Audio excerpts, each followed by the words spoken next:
Somewhere beneath the earth, hidden in caves and vaults, lies treasure that has eluded discovery for centuries. Gold and silver, ancient artifacts, knowledge lost to time, these are the prizes that have captivated explorers, scholars, and dreamers across generations. But what makes these treasures so elusive? Why, despite centuries of searching and modern technology, do some of history's greatest riches remain undiscovered?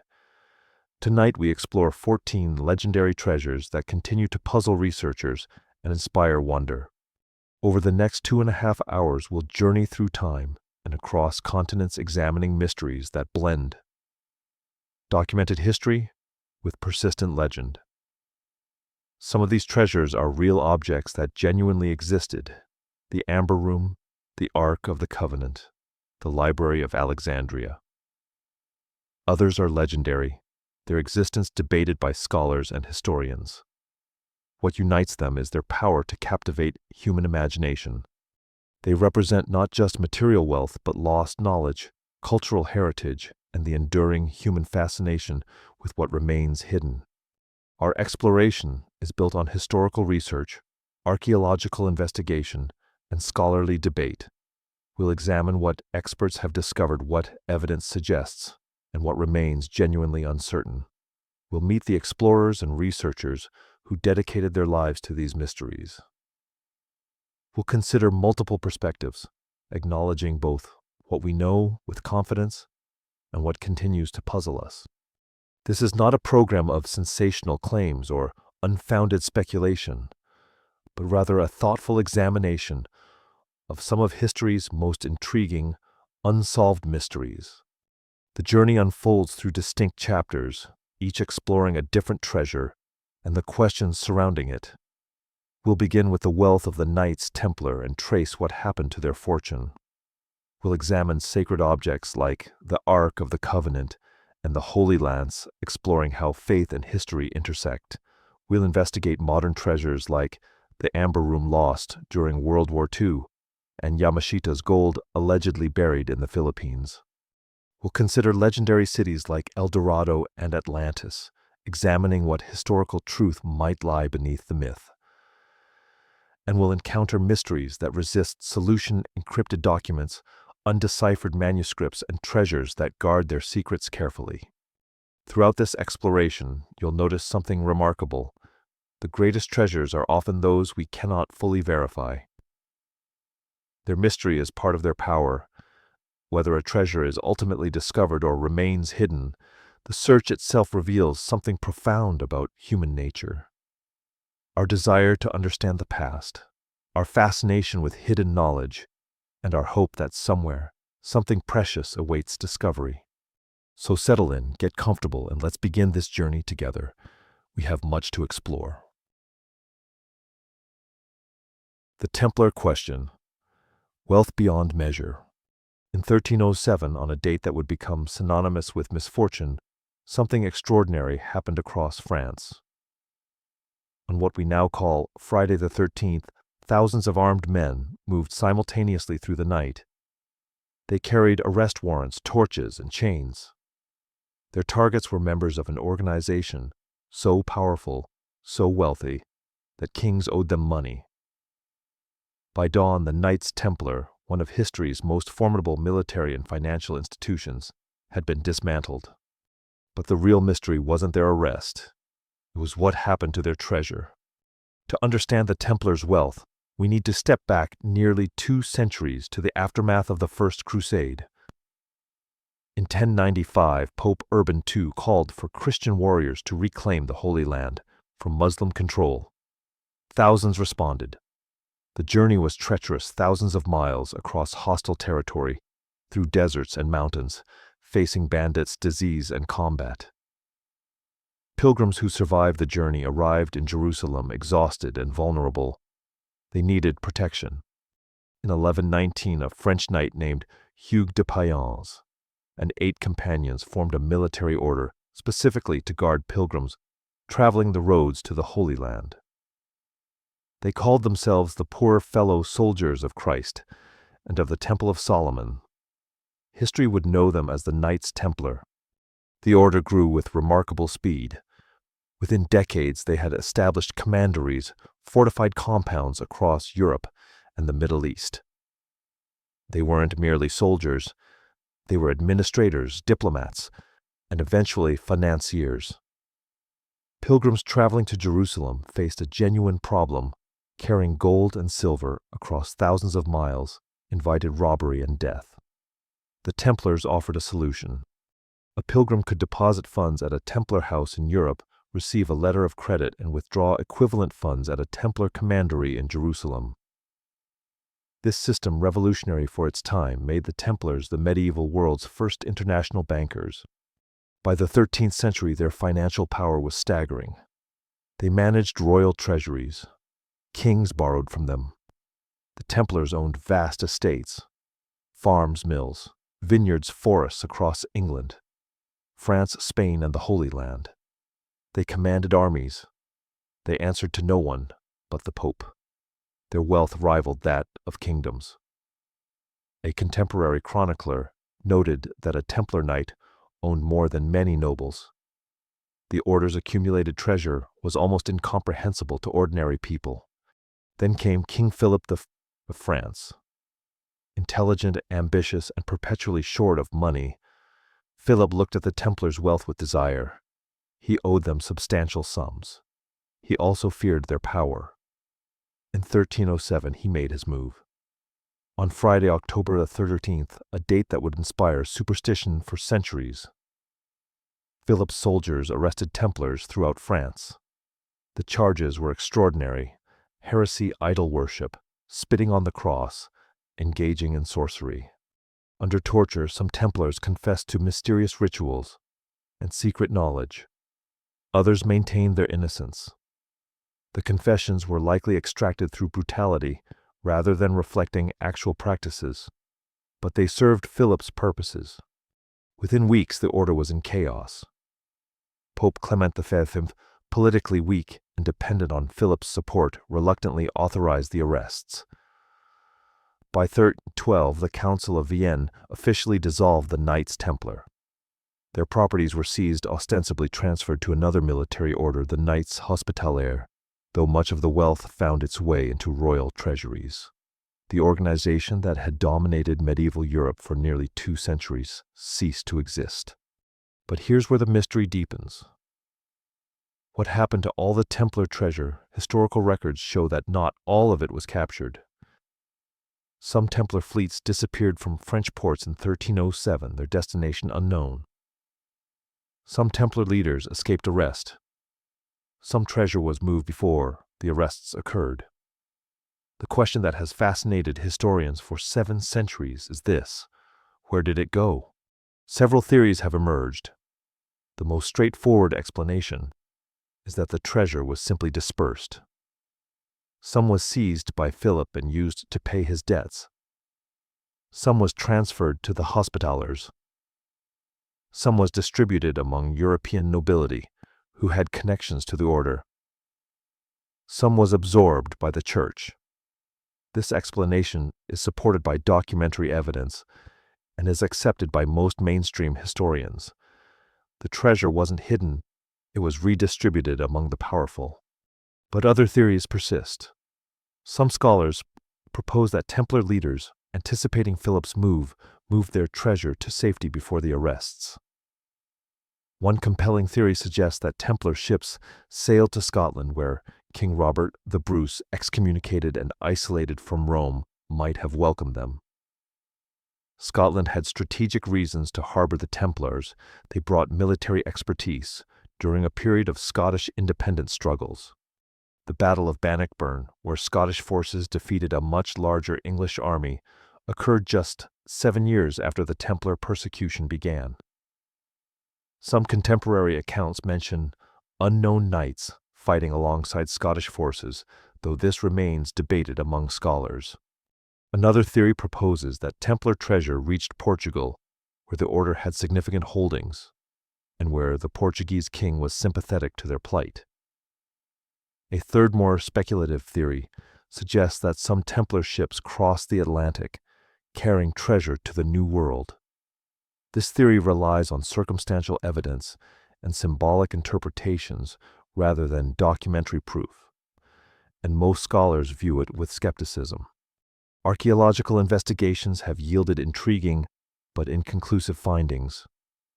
Templar symbols, crosses, architectural elements. Inscriptions have been discovered in unexpected places. Rosslyn Chapel in Scotland, built in the 15th century, contains carvings and architectural features that some interpret as Templar-related, though mainstream scholars view them as standard Scottish Renaissance design. Excavations in various locations have uncovered artifacts suggesting Templar presence, but no definitive treasure hoards have been discovered. What we know with certainty is the Knights Templar accumulated immense wealth over nearly 2 centuries. They possessed gold, silver, jewels, and valuable property across Europe and the Middle East. When their order was dismantled in 1307, much of this wealth was seized by King Philip IV and distributed among European powers and the Church. But the complete accounting remains elusive. Some treasure was undoubtedly lost, destroyed, or hidden during the chaos of their persecution. What remains uncertain is whether significant portions of Templar wealth were deliberately hidden and remain undiscovered. Were there secret caches buried in Scotland, Portugal, or elsewhere? Did Templar leaders successfully move treasure before the arrests? Or was the mystery simply the result of incomplete historical records and the natural dispersal of wealth across centuries? The documentary evidence doesn't provide definitive answers. The Templar mystery reveals something profound about how wealth, power, and secrecy intertwine in history. It demonstrates that even the most powerful institutions can be dismantled, their assets seized, their secrets lost to time. It raises questions about hidden knowledge. What information was lost when the order fell? What financial records were destroyed? What did Templar leaders know that they took to their graves? Whether or not significant treasure remains hidden, the Templar story reminds us that some secrets once buried may resist discovery indefinitely. Their legacy isn't just about gold and silver, but about the enduring human fascination with wealth that vanishes, knowledge that disappears, and mysteries that persist across centuries. As we move forward in our exploration of legendary treasures, we'll encounter similar patterns. Wealth that vanishes, institutions that fall, and questions that linger long after the people who knew the answers have passed away. The Ark of the Covenant, Holiness and Mystery. The Knights Templar's wealth was tangible gold, silver estates, and property that could be seized and redistributed. But what if we turned our attention to something far older, something that transcends material value entirely? What if we explored an object so sacred that its very existence shaped the spiritual foundation of billions of people? This brings us to one of history's most profound mysteries, the Ark of the Covenant, an object that vanished nearly 2,600 years ago and has never been definitively found. According to biblical and historical accounts, the Ark of the Covenant was a wooden chest approximately 4 feet long and 2.5 feet wide, overlaid entirely with pure gold. Inside this chest rested 2 stone tablets inscribed with the 10 Commandments, the foundational moral law of the Jewish faith. The Ark was built around 1300 BCE during the time of Moses, according to biblical tradition. It was constructed from acacia wood, lined with gold inside and out, with a golden crown around its rim. On top sat the mercy seat, a golden lid, flanked by 2 golden cherubim angelic figures, with wings spread protectively over the sacred contents. The craftsmanship was extraordinary, and the object's spiritual significance was immeasurable. For the Jewish people, the Ark represented far more than a container. It was believed to embody God's presence itself. The Ark was so holy that only the high priest could approach it, and only once per year on the Day of Atonement. Even then he entered a specially prepared inner chamber, shrouded in incense smoke, approaching with fear and reverence. If anyone else touched the ark or looked upon it directly according to biblical law, they would die. This wasn't merely religious symbolism, it reflected the profound spiritual weight placed upon this object. The ark was the holiest thing in Jewish civilization. For centuries, the ark remained in the first temple in Jerusalem, built by King Solomon around 960 BCE. The temple became the spiritual and political center of Jewish life. Pilgrims traveled from across the known world to worship there. The ark, hidden in the innermost sanctuary, called the Holy of Holies, was the temple's most precious possession. Kings consulted it for divine guidance. Priests maintained elaborate rituals around it. Its presence sanctified the entire temple and, by extension, the entire city of Jerusalem. Then came 586 BCE. The Babylonian Empire under King Nebuchadnezzar II laid siege to Jerusalem. The city's walls fell. Babylonian soldiers poured into the streets. The temple symbol of Jewish independence and faith was systematically destroyed. The soldiers burned it, tore down its walls, and looted its treasures. And then the ark vanishes from historical record. This is where the mystery begins. What happened to the ark during the Babylonian destruction? Here's where the theories diverge, and scholars have debated this question for over 2,500 years. One straightforward theory suggests the ark was destroyed in the temple's burning. When the Babylonians set fires that consumed the temple, perhaps the ark burned with it.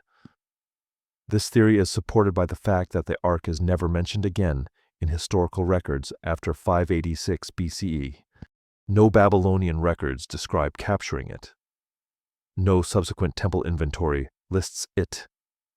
If the Babylonians had seized such a valuable object, wouldn't they have documented it? But other scholars propose a different scenario. They argue that Jewish priests, anticipating the temple's fall, removed the ark before the Babylonians arrived. Perhaps they hid it in a secret chamber beneath the temple. Perhaps they transported it to safety in another location. This theory is supported by Jewish tradition and by the fact that when the temple was rebuilt after the Babylonian exile, no ark was mentioned as being restored. The second temple, rebuilt around 516 BCE, apparently lacked the ark, a remarkable absence that suggests it had been deliberately hidden or lost before the destruction. The most intriguing contemporary theory comes from Ethiopian tradition. According to the Ethiopian Orthodox Tewahedo Church, the ark was brought to Ethiopia by Menelik I, the legendary son of King Solomon and the Queen of Sheba, around 950 BCE. Ethiopian historical texts, particularly the Kebra Nagast, or Glory of Kings, elaborate on this account, describing how Menelik brought the ark from Jerusalem to Ethiopia, where it has remained protected for nearly 3,000 years. According to Ethiopian tradition, the ark currently rests in the Church of St. Mary of Zion in Aksum, northern Ethiopia, guarded by a single monk who never leaves the building and is the only person permitted to see it. Pilgrims report viewing a structure resembling the biblical ark's description, though access to the inner sanctuary is strictly restricted. How did the ark supposedly reach Ethiopia? The narrative describes how Menelik, after visiting his father Solomon in Jerusalem, returned to Ethiopia with the ark hidden among his entourage. Some versions suggest it was smuggled out. Others describe it as a deliberate gift. The story may seem legendary, yet it raises an intriguing question. Could there be historical truth embedded within it? Ethiopia's geographic isolation and strong Christian traditions could theoretically have preserved such an object. The Ethiopian Church has maintained unbroken continuity for nearly 2,000 years. If the ark were hidden there, the conditions would be ideal for its preservation. Yet here lies the fundamental problem with investigating this theory. Archaeological examination has been impossible due to religious restrictions and political sensitivity. The Ethiopian government and church have consistently refused to allow scientific examination of the object in the Church of St. Mary of Zion. Without access, without carbon dating, without expert analysis, we cannot verify whether the object is genuinely the biblical ark or a representation created centuries later. Some scholars view the Ethiopian claim as credible. Others remain deeply skeptical, arguing that the claim cannot be verified without access, and that the story may represent religious tradition rather than historical fact. The investigation of the ark's location faces another significant obstacle: the Temple Mount in Jerusalem. This site where the first temple stood and where the ark was housed remains one of the world's most politically sensitive locations. It is sacred to Muslims, Christians, and Jews simultaneously. The Dome of the Rock, an Islamic shrine, stands on the Temple Mount. Archaeological excavation is essentially impossible due to religious and political tensions. Any attempt to dig beneath the Temple Mount would provoke international controversy. Thus, the most obvious place to search for the ark remains largely inaccessible to modern archaeology. Some scholars have proposed alternative theories. Perhaps the ark was hidden in a cave in the Judean desert, waiting to be discovered. Perhaps it was transported to Egypt or another Mediterranean location. Perhaps it was destroyed, not by the Babylonians, but by subsequent conquerors or by natural disaster. Without definitive evidence, these theories remain speculative. What we know with certainty is that the ark, one of history's most significant religious objects, disappeared around 586 BCE and has never been conclusively located. Modern researchers also debate a more fundamental question: did the ark ever exist as described in biblical accounts? Some scholars propose that the ark evolved through religious tradition, rather than representing a specific historical object. They argue that the detailed descriptions in biblical texts may reflect theological ideals rather than archaeological reality. Others maintain that while the ark may have existed, its dimensions and composition may differ from biblical descriptions. These debates reflect broader scholarly discussions about how to interpret ancient religious texts as historical sources. The ark's disappearance reminds us how sacred objects become intertwined with faith history and the limits of archaeological knowledge. Its mystery endures not merely because it remains undiscovered, but because it represents something that transcends material value. The ark symbolizes divine presence, moral law, and spiritual heritage. Whether it rests in an Ethiopian church, lies buried beneath Jerusalem, was destroyed in antiquity, or never existed as described, its significance persists in the hearts and minds of billions. Its mystery endures because it represents something beyond what any archaeological discovery could fully explain. As we continue exploring legendary treasures, we'll encounter objects and locations that similarly blur the line between material wealth and spiritual significance, between historical fact and religious tradition. The Amber Room, a palace's golden secret. We've journeyed from the wealth of the Knights Templar to the sacred mystery of the Ark of the Covenant objects, whose fates remain uncertain across centuries. Now we turn to a treasure that vanished not in ancient times but within living memory. We turn to something that was seen, photographed, and documented before it disappeared. This is the story of the Amber Room, one of history's most magnificent art installations, and the mystery of what happened to it during World War II. Imagine walking into a room where every surface glows with warm, golden light. The walls aren't painted or papered, they're covered entirely in amber panels, intricately carved and arranged in elaborate patterns. Mirrors reflect and multiply the amber's honey-colored glow. Gold leaf accents catch the light. The effect is otherworldly, almost dreamlike. Visitors who saw the Amber Room before its disappearance described it as transcendent, as if stepping into a space that existed between the material and spiritual worlds. This wasn't a natural phenomenon. It was human craftsmanship at its finest, a deliberate creation of extraordinary beauty.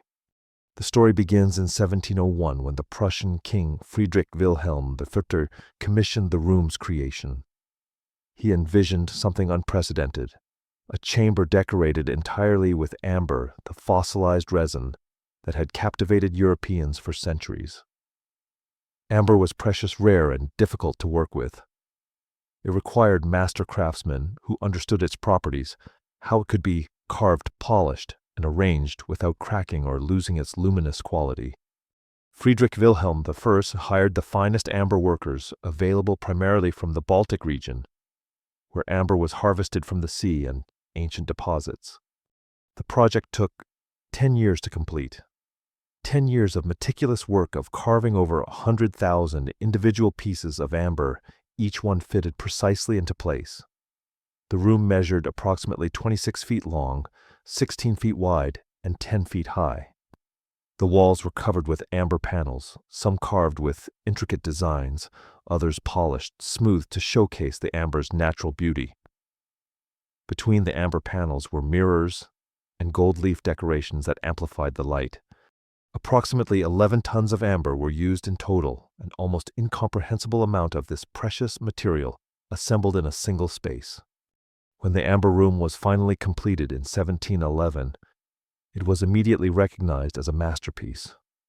Friedrich Wilhelm I initially kept it in his palace in Berlin, but in 1716 he made a diplomatic decision that would shape the room's history. He gifted the amber room to Peter the Great of Russia as a gesture of alliance between Prussia and Russia. Peter the Great was delighted. He had it transported to his palace near St.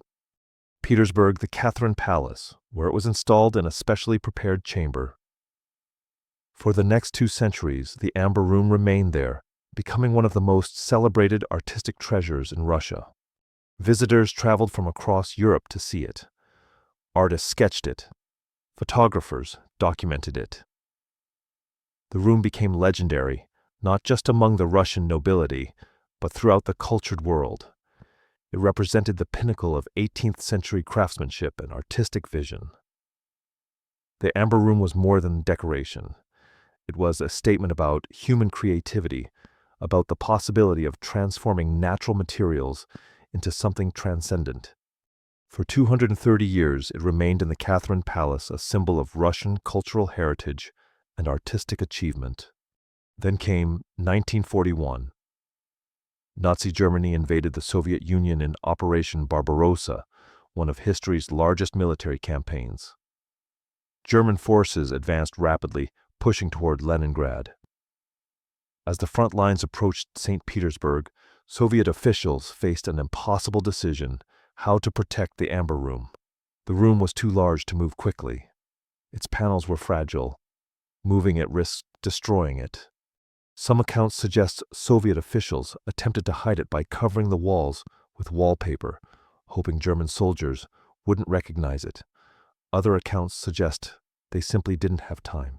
When German forces occupied the region, they discovered the amber room. German soldiers, many of them educated men who understood art and history, recognized its value immediately. Rather than destroying it, they carefully dismantled it. This was not a hasty looting.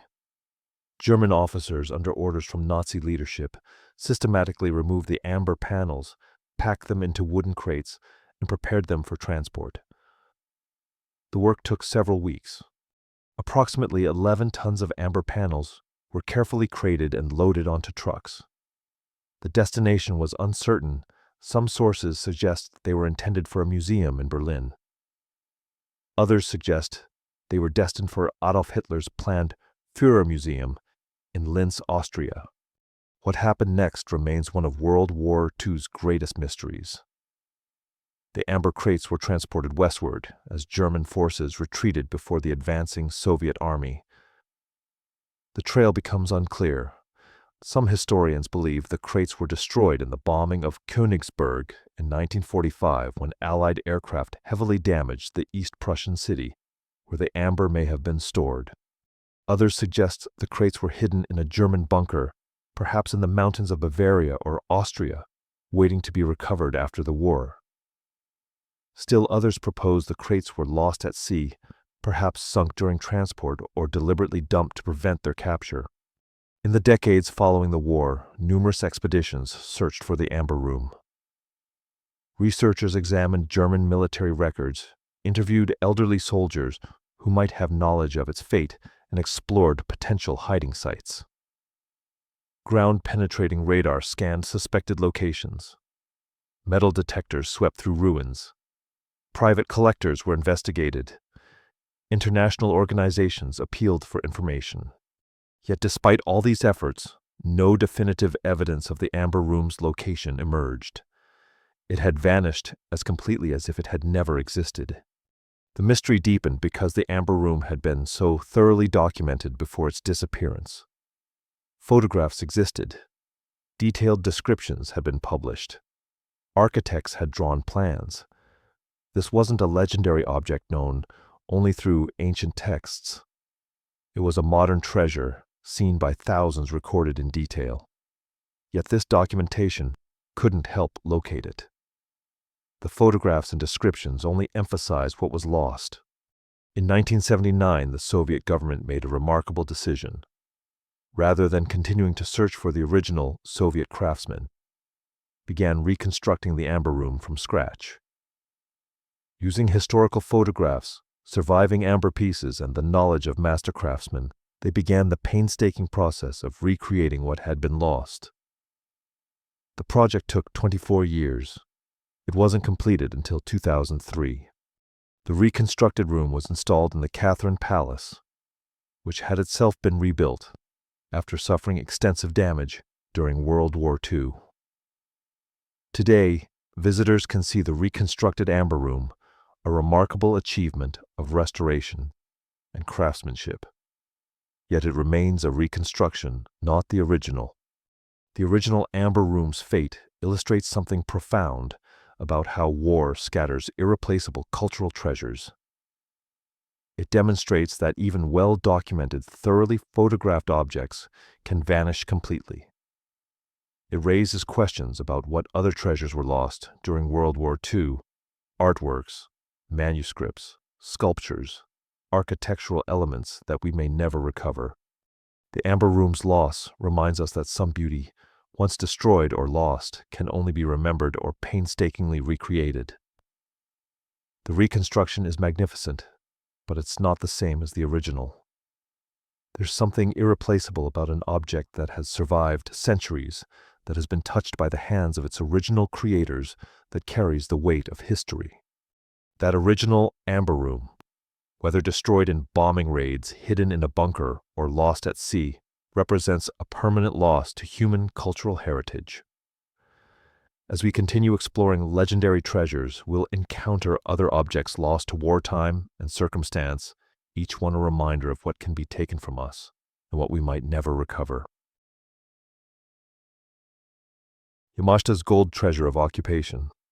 We've examined treasures lost to time, to war, and to the mysteries of history.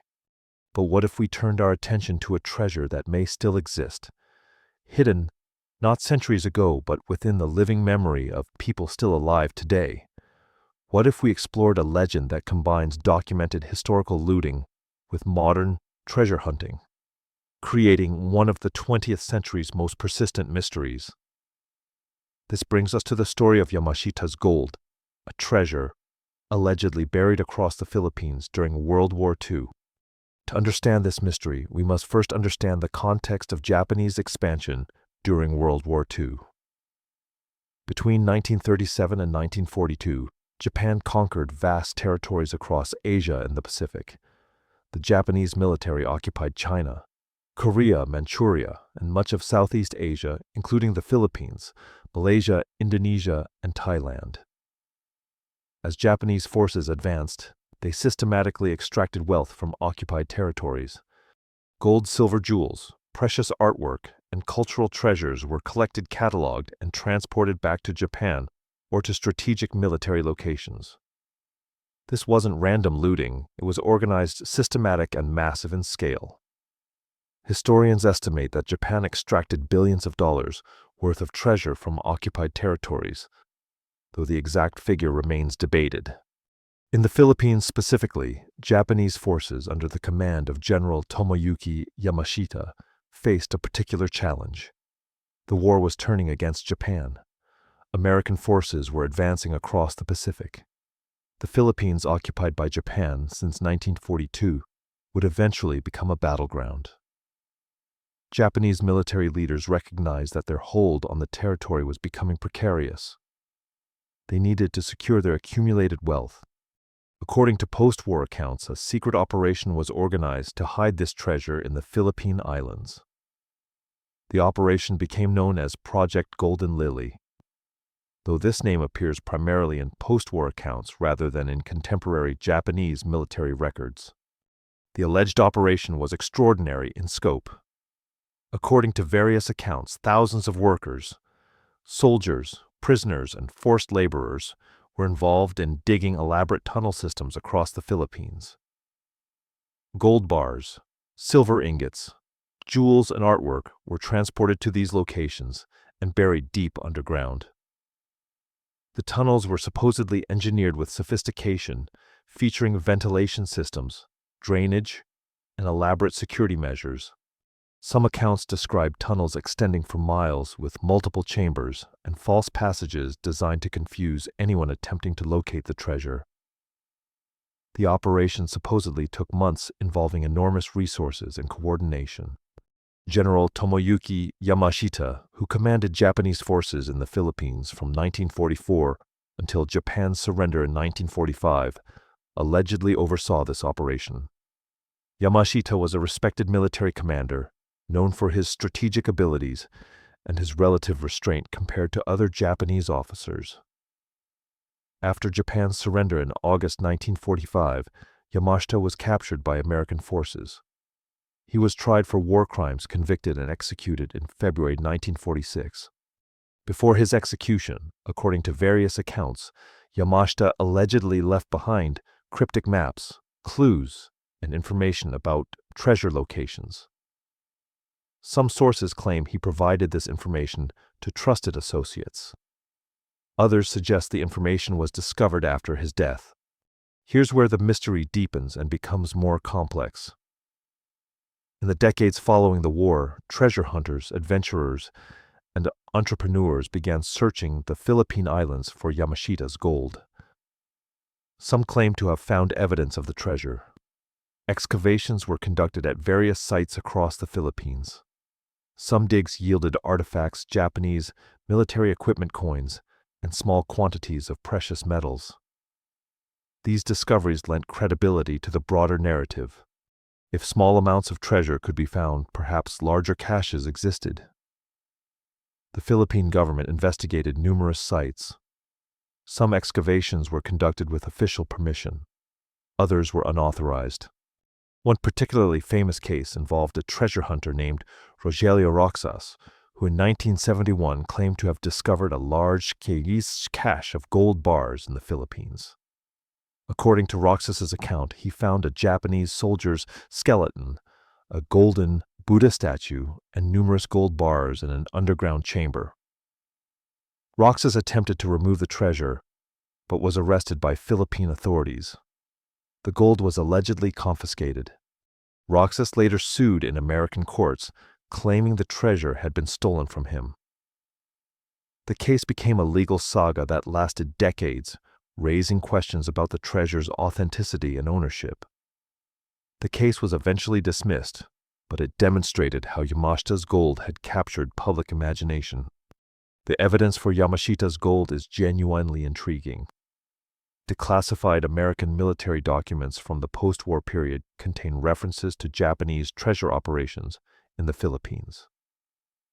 Some documents mention interrogations of Japanese officers who provided information about buried treasure.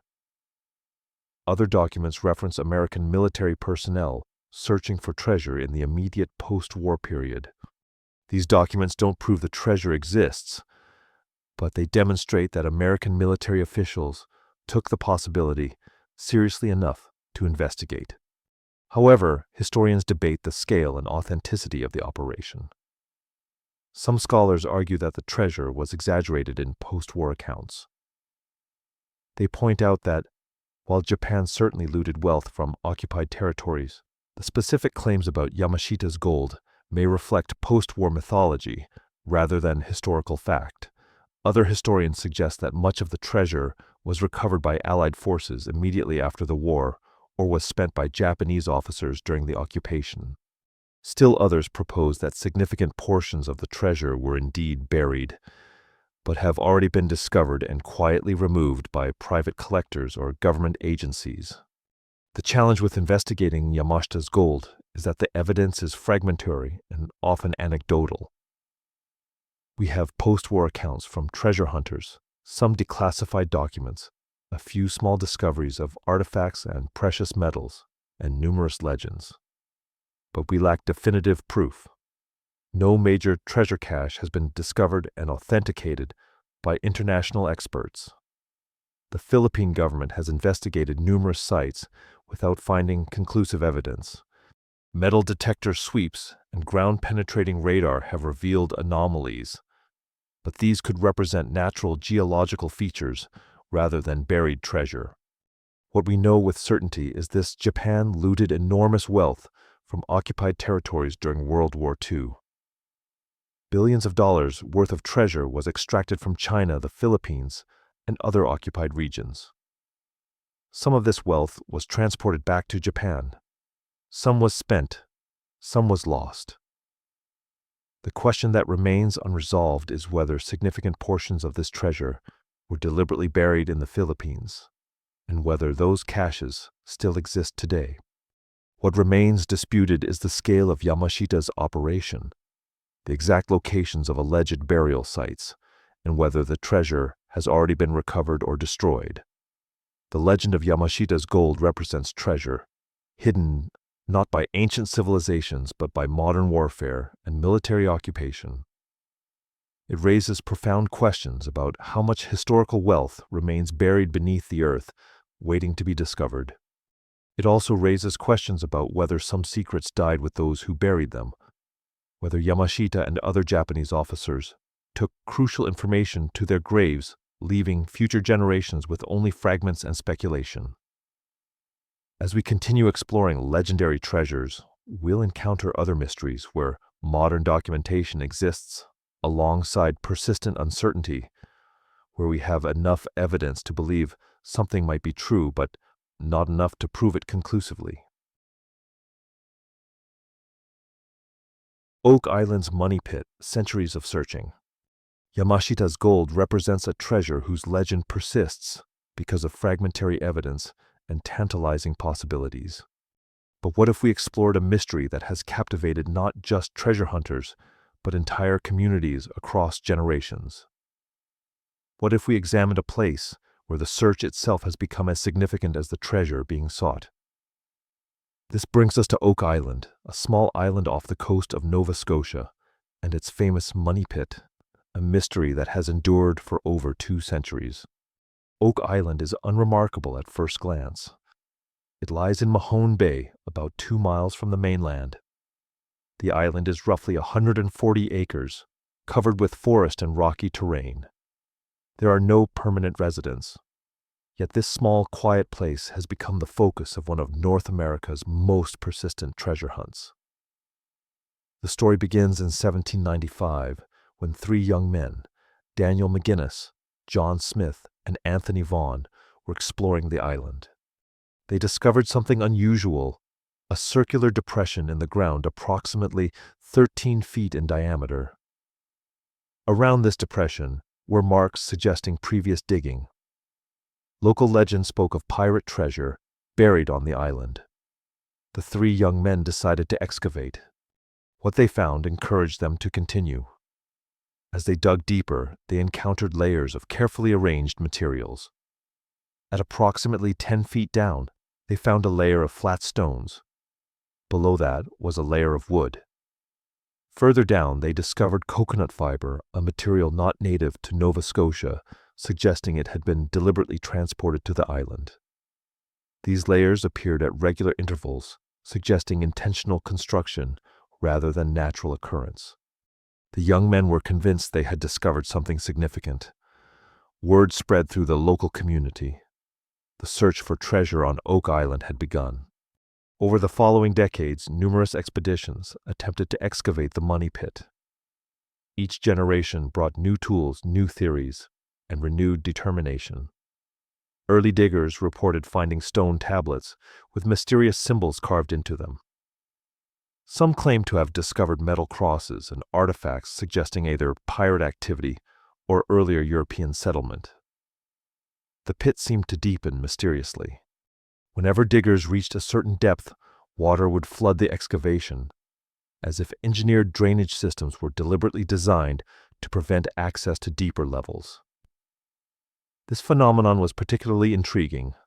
How could water flood a pit so consistently? Was this a natural feature or evidence of sophisticated engineering by whoever originally dug the pit? By the 19th century, the money pit had become famous throughout North America. Investors funded excavations. Entrepreneurs arrived with new equipment. The search attracted people from all walks of life: adventurers, scholars, businessmen, and dreamers. Some theorists proposed that the pit contained Captain Kidd's pirate treasure. Others suggested it was a Templar vault connected to the Knights Templar we explored earlier. Still others proposed it represented evidence of pre-Columbian exploration. Perhaps Vikings or other ancient seafarers had visited North America and hidden treasure on the island. Each theory seemed plausible enough to justify further investigation. The money pit's mysterious flooding became the central puzzle. In the 1860s, excavators discovered what appeared to be an artificial tunnel system connecting the money pit to the ocean. This suggested that whoever originally constructed the pit had engineered it with sophisticated knowledge of hydrology and drainage. The water flooding the pit wasn't accidental. It appeared to be a deliberate security mechanism designed to prevent unauthorized access. This discovery intensified the mystery. Who possessed such engineering knowledge in the 18th century or earlier? What treasure was valuable enough to justify such elaborate protection? Throughout the 20th century, the search continued with increasingly sophisticated technology. Metal detectors swept the island. Drilling operations attempted to reach deeper levels. Underwater cameras explored the ocean tunnels. Ground-penetrating radar scanned beneath the surface, revealing complex tunnel systems and anomalies. Each technological advance generated new hope. Perhaps this time the mystery would be solved. Yet despite all these efforts, no definitive treasure has been recovered. No major cache of gold or jewels has been discovered and authenticated. The money pit continued to guard its secrets. However, skeptics began to question the entire narrative. Some geologists proposed that the money pit might simply be a natural sinkhole, a common geological feature in areas with limestone or other soluble rock. The layers of stone wood and coconut fiber might not represent deliberate construction, but rather natural accumulation and settling. The water flooding might not be engineered, but simply groundwater following natural paths. The mysterious artifacts might be misidentified or misinterpreted. From this perspective, the money pit was not evidence of hidden treasure, but rather the product of overactive imagination and selective interpretation of ambiguous evidence. In recent years, television documentaries have renewed public interest in Oak Island. Shows depicting the ongoing search have attracted millions of viewers and new investors. Modern teams equipped with advanced technology continue excavating, drilling, and exploring. They've discovered artifacts, old coins, metal objects, and fragments suggesting human activity. These discoveries are genuine and intriguing, yet they don't definitively prove the existence of a major treasure. The artifacts could represent the activities of early settlers, military personnel, or previous treasure hunters, rather than evidence of buried wealth. What we know with certainty is that something unusual exists beneath Oak Island. The geological and archaeological evidence indicates that the island has been disturbed by human activity.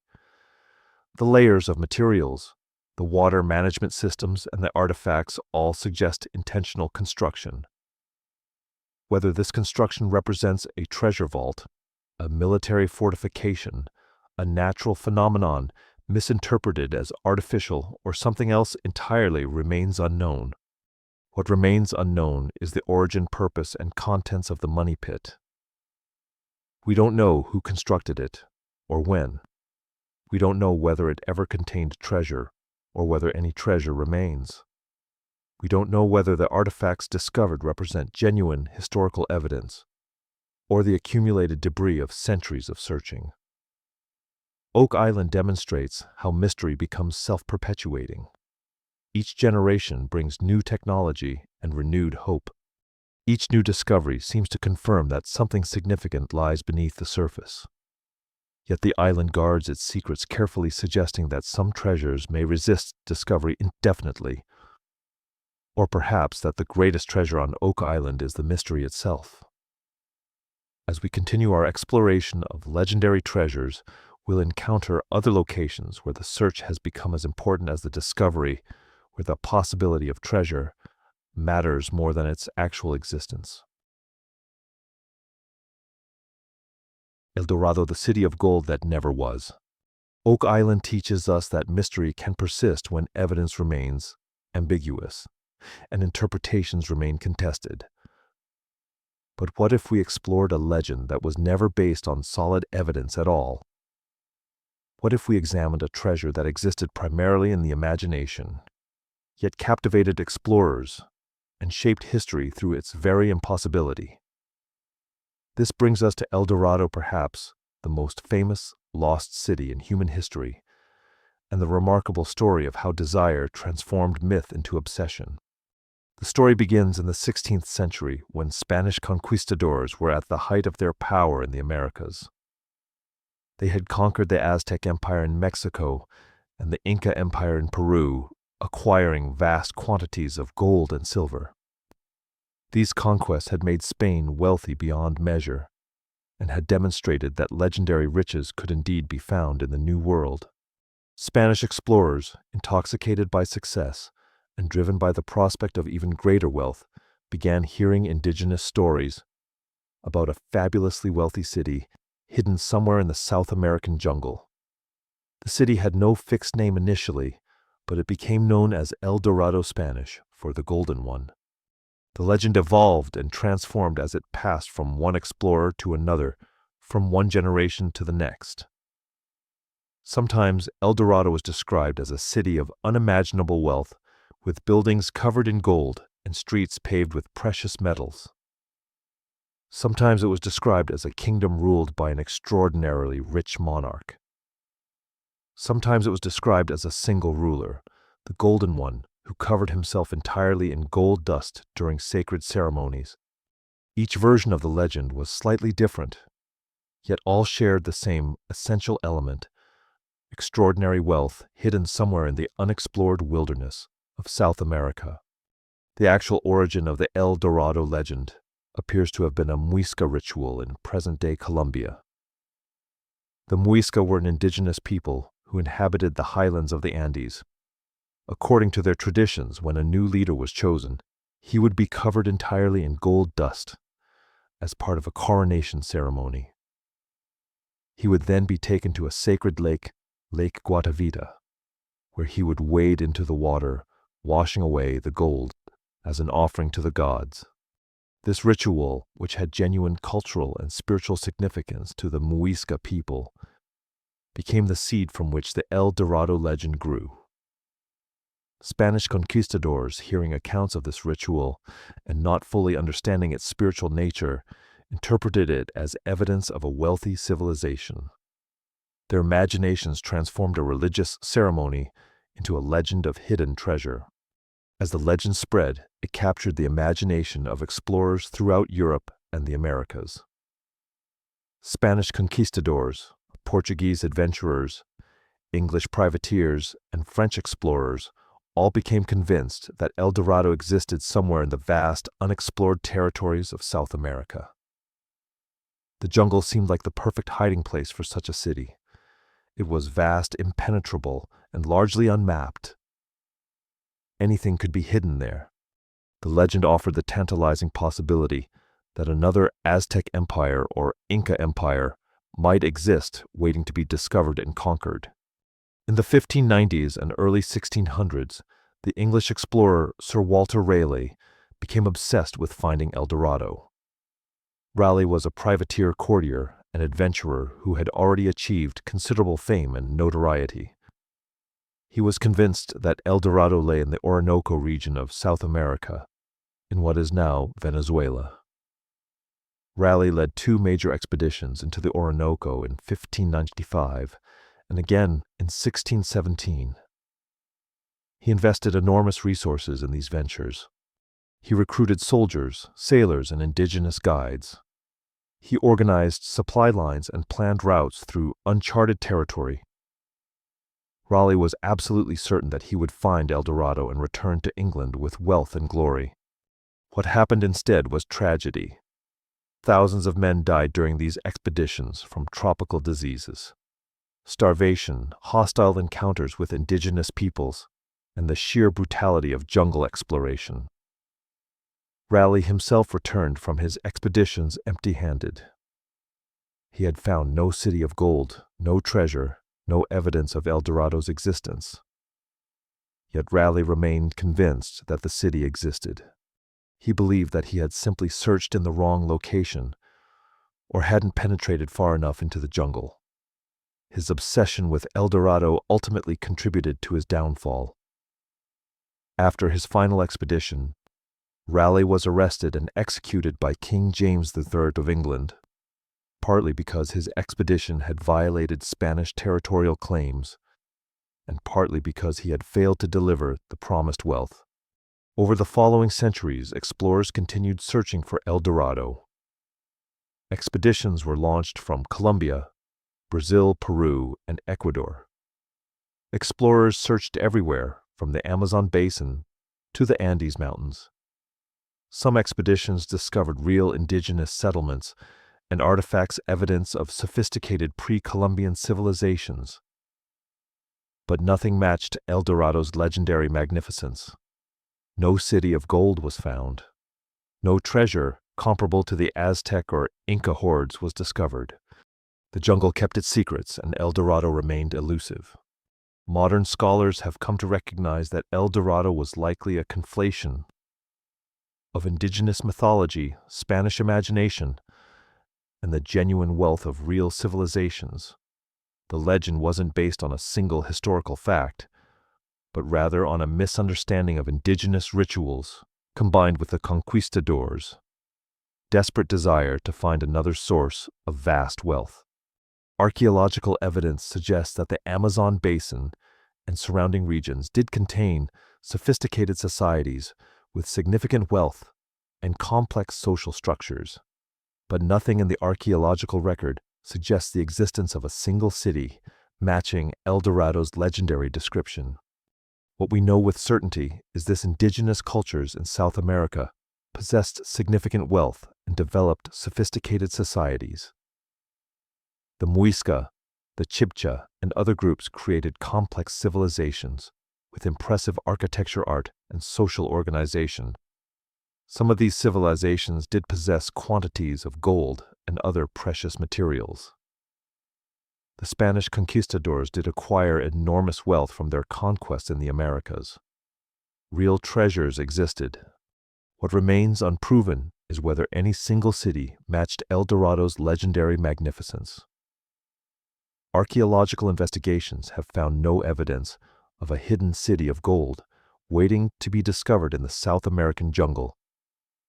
The legend appears to have been a product of imagination rather than historical fact. Yet this doesn't diminish the legend's significance. El Dorado reveals something profound about human nature and the power of desire. The legend persisted, not because evidence supported it, but because explorers desperately wanted it to be true. They wanted to believe that another source of unimaginable wealth existed waiting to be found.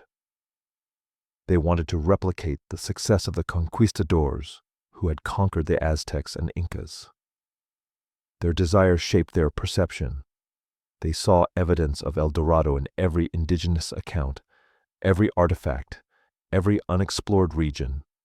El Dorado reminds us that sometimes the greatest treasures are those we imagine rather than those we find. The legend had enormous historical impact. It motivated the exploration. It shaped European understanding of South America. It influenced colonial policy and military strategy. Yet it was built on a foundation of misunderstanding and desire. In this way, El Dorado differs from the other treasures we've explored. The Knights Templar's wealth was real. The Ark of the Covenant may have existed. The Amber Room definitely existed. Yamashita's gold may exist. Oak Island contains something unusual, but El Dorado appears to have been primarily a creation of imagination, a legend that became more real through repetition and belief than through any basis in historical fact.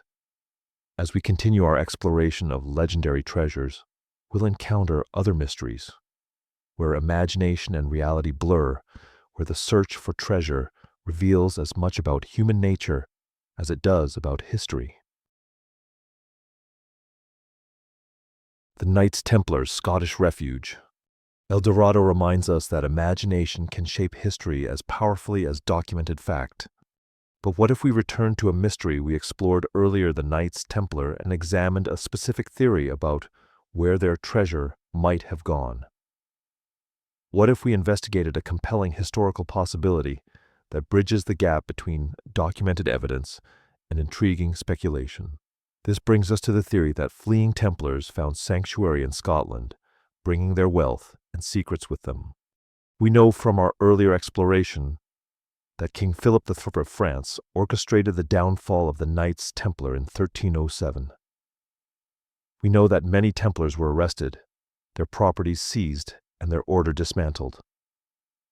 But we also know that not all Templars were captured. Some escaped.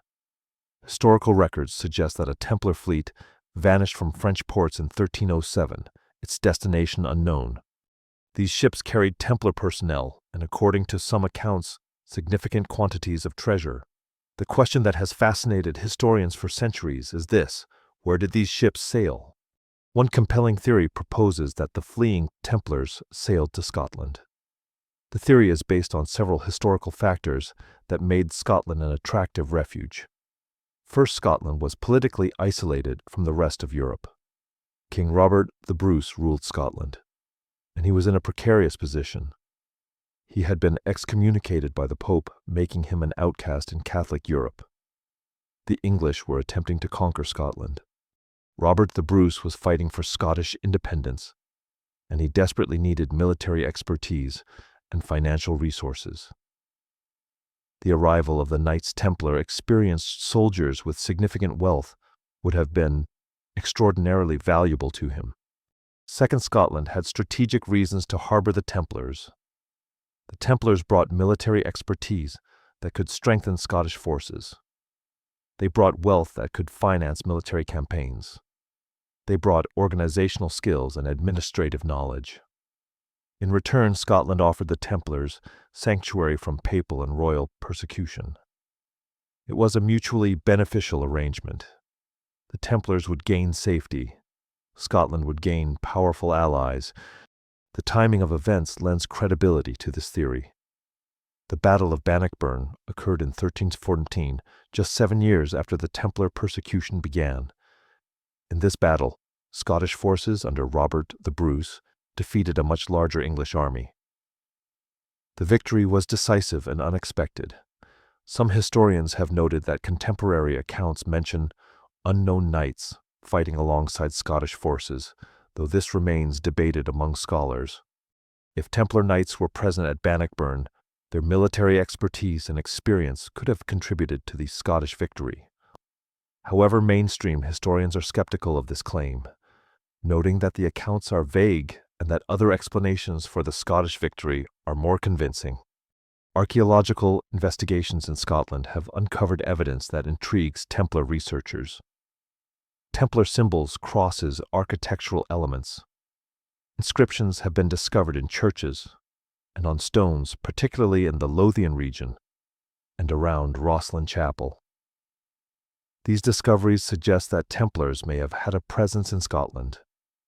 However, scholars disagree sharply about what these symbols mean. Some interpret them as evidence of Templar presence and activity in Scotland. Others argue that these symbols simply reflect broader medieval Christian iconography and don't necessarily indicate Templar presence. Medieval churches throughout Europe contain similar crosses and symbols. Without additional context, it's difficult to determine whether a particular symbol specifically indicates Templar involvement or simply represents standard medieval Christian design. Rosslyn Chapel, located near Edinburgh, has become the focal point of Templar speculation in Scotland. Built in the 15th century by the Sinclair family, the chapel contains extraordinary architectural elements and carvings. Some of these carvings feature designs that some researchers interpret as Templar-related. The chapel contains depictions of plants, geometric patterns, and symbolic imagery that some scholars believe encode Templar knowledge or secrets. However, mainstream art historians and architects view these elements as standard Scottish Renaissance design, reflecting the architectural trends and artistic styles of the period. The debate about Rosslyn Chapel illustrates how the same evidence can be interpreted in radically different ways depending on one's assumptions and beliefs.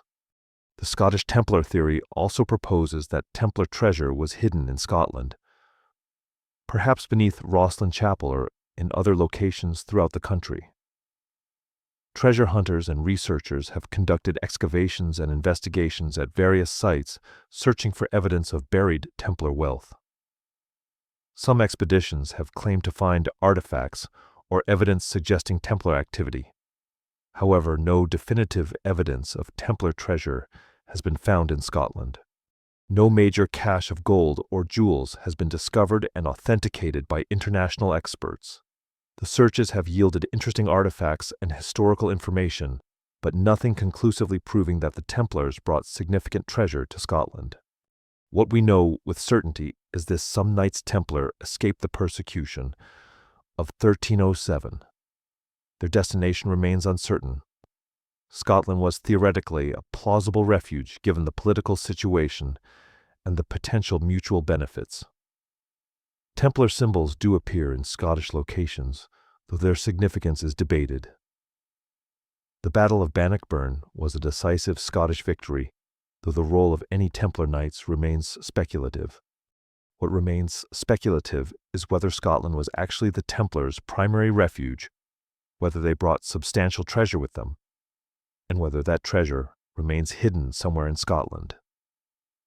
The Scottish Templar theory illustrates how historical gaps invite speculation. When documentary evidence is incomplete, when records are fragmentary, when possibilities exist but proof is lacking, historians and researchers naturally attempt to fill the gaps with plausible theories. The theory is not implausible, it's based on genuine historical factors and real evidence. But it remains unproven. This reminds us that absence of evidence isn't necessarily evidence of absence. The lack of definitive proof doesn't mean the theory is false. It simply means we don't have sufficient evidence to confirm it. However, it also shows how easily legend can grow from fragmentary historical hints. A few Templar symbols, a vague reference to unknown knights, a plausible political situation, these elements combine to create a compelling narrative. The narrative becomes more detailed with each retelling. Eventually, speculation becomes accepted as fact in popular imagination. The Scottish Templar theory demonstrates this process perfectly.